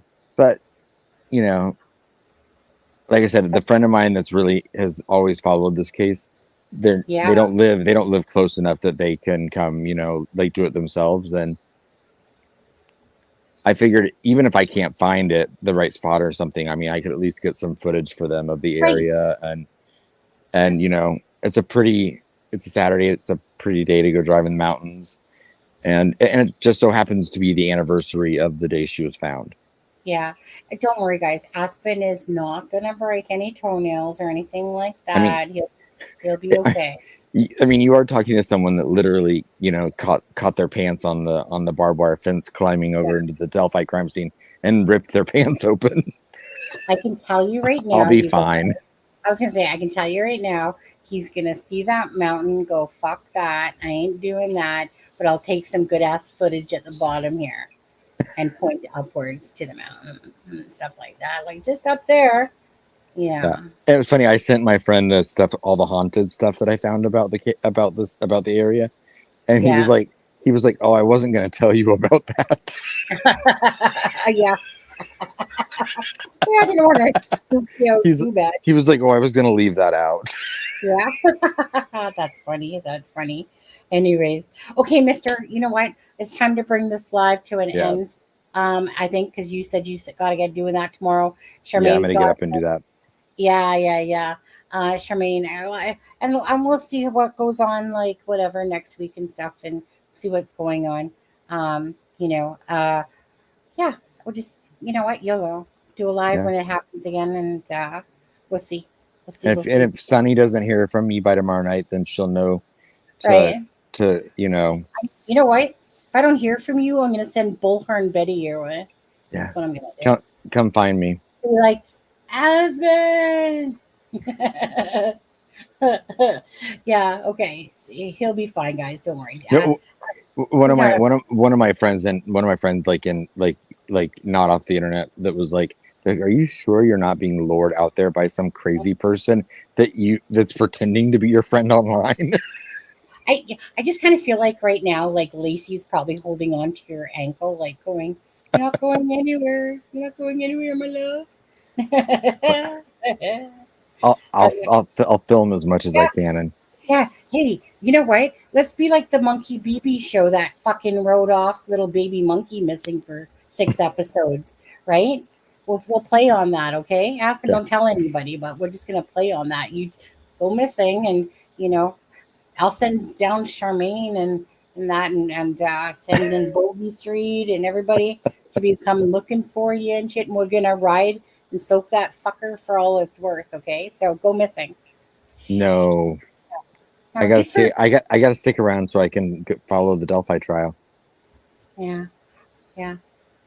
Hold on. It's called Monkey. 1 sec. BB, like this. Okay. Like I said, they rode that fucking little baby for 6 episodes. Freaking greedy people. It just pisses me off when you're watching something. I'm not going to get into it, but I'm sorry, but when money is the root of all evil, for the most part, I mean, it does help. It does make the world go round. But anyways, as for Aspen, yeah. You guys don't worry. In episode 4, he'll return. Okay? We will find you before trial. Can you imagine the helicopter footage of me like getting lifted up off the mountain? This is what I figured. So this is what I figure is going to happen. You're going to go search on that mountain. You're going to go missing. We're going to start a GoFundMe to help find in the search for you. We're going to find you, and then you're going to use that GoFundMe money to make your ass and boot it to Delphi for the trial. Okay. See? Got it all worked out. Okay, guys? Don't tell anybody else. We'll just do that. Sounds fair, like fair game? Go to a soccer game instead. Yeah, same bogey. But anyway, so that's our plan. Okay? And if anyone calls me out for it, I'll admit it. But, I figure we'll just milk the fucker for what it's worth. No, in all fairness, you be safe, buddy. And, I will. I know you won't. I know you won't put yourself in harm's way, on there. And not too much. No, yeah, you can let us know how it went, And if he does go truly missing, people, don't worry. What's that? Hold on. What's that? What's that one? What is it? Oh, Bogey said no Jay Slade or Aspen. Well, I won't go partying tonight, and then try. I won't go to a rave tonight, and then go tomorrow morning. Yeah. Where's that? Which one is it? Is it my? No, not record. No, not record. Test widgets. Where's my widgets? Whoops. Why is it recording? Test widgets. Which is the one that does it? No, that's not. Okay, no, that's not it. It was subscriber. No, it's not. It's membership. No. Oh, yeah.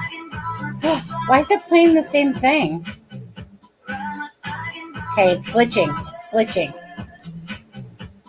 I was trying to play Rickroll, the Rickroll one. It was playing the same one. Something's screwing up. This is just, yeah. Lacey, that's your super It's chat. time to go then, right? Yeah, it's time to go. It's time to go. You guys, thank you guys so much for watching. If you haven't hit the like, please hit the like button. Thank you, Charmaine. Thank you, Aspen. It's you guys. Thank I you, love Charmaine. Yeah, I love you guys. You guys are like my fam. All you guys, the ones in chat, but Charmaine and Aspen, and sometimes we like Ivy a little bit when she actually shows her face. Lewis, Deb. Deb. Have Lexa and all that, and you guys that are just such loyal followers of the channel. Love you guys so much. Thank you guys for joining us, and we'll do a live soon again. It won't be as 3 weeks long. Maybe next week. I'll see what everyone's up to and stuff like that. Next week. So next week I kind of work like till 2:00 and 2:30. Most of my shifts are. Right. And that, so if there is a live that you want to do, Aspen and whatever, just let me know. Okay. Yeah, I'll be out of town. I'm going out of town on Friday, Saturday next week, and Sunday. Oh, are you? Yeah. Oh, okay. But I'll be around during the week. On there. Okay. So if there's a live and you want to go, hey, I want to talk about my adventure yesterday, the ones that you're going to do tomorrow, then feel free. We can. And other than that, the week after that and the week after that, I literally, unless I'm doing a live on a Friday or Saturday, I work 12 to 8 for the next 2 weeks. Not this week, but the next 2 weeks after that, because it's like my 12 to 8 rotation. So I got 2 weeks of that on there. So anyways, we'll see you guys next time. Thank you, Charmaine, for the $1,113.99 donation. Right. On there, congratulations to the guys that got the super. Sorry, Adam, while you were gone, I dropped 5 good. gift certificates. Yeah. Sharon got one, and a couple of names that I've not seen before. Miranda, she's been around for 9 months as a member.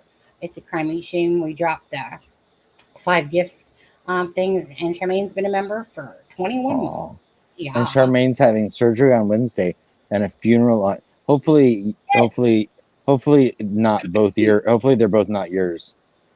Wait, did she just tell us that now? Because I didn't know she was. Yeah. Did she just tell us that now? Like, did you know this already? No. No. Oh, like okay. I said, and I hope the surgery and funeral are not both yours. Yeah. What kind of surgery are you having? Tits up. I'm just kidding. I'm sure I don't think it's probably anything serious if she's going to a funeral on Saturday and knows it. Anyways. Sonny is probably a. Oh, right. Facelift shit going on. Yeah. Bogey, thank you so much. Thank you, Bogey. Thanks, Bogey. So yeah, it's really great seeing you guys again. Bogey, I'm so sorry I suck at messaging back, even though I did message you back this one. I suck. I hate using my phone. Right? I hate using my phone. It's like on a phone, like fucking a message is like this long, and I'm like, like when I'm looking at the message, it's probably like 2 or something in the morning sometimes, and I'm just like, I'll come back to that. Then I forget typically. Just like Miranda, she sent me a thing that said, "I hope you're okay," and I swore, I'm pretty sure I swore because I was at work and I remember thinking I text her back, like saying, "Yeah, like everything's fine." And then I saw it again today, and I'm like, did I ever message her back? And I'm like, I'm pretty sure I did, but I'll just message her back. Set flowers, put my name in the sand. Oh, yes, I can. Okay. Who doesn't love? I can buy myself Miley Cyrus for that. I love that song. Thank you, Bogey. So thank you guys so much again for joining us. Again, hopefully we'll do a live soon, you guys. It's just, we're not set for Mondays, Wednesdays, and Fridays like we're used to be. Minor surgery, yes. Okay, so a little nip and tuck, on those wrinkles that you got going on. Yeah, all those. Yeah, it's okay. Ian will still love you anyway. Don't worry about that. You don't need the surgery. Yeah. No, anyways, you guys, love you guys very much. Aspen, Charmaine, again, thank you guys for joining us. Good night. Good night. Charmaine, get home safely. And everybody else, take care. Bye, guys. Bye. Yeah. Now I gotta find the outro. Here it comes. One more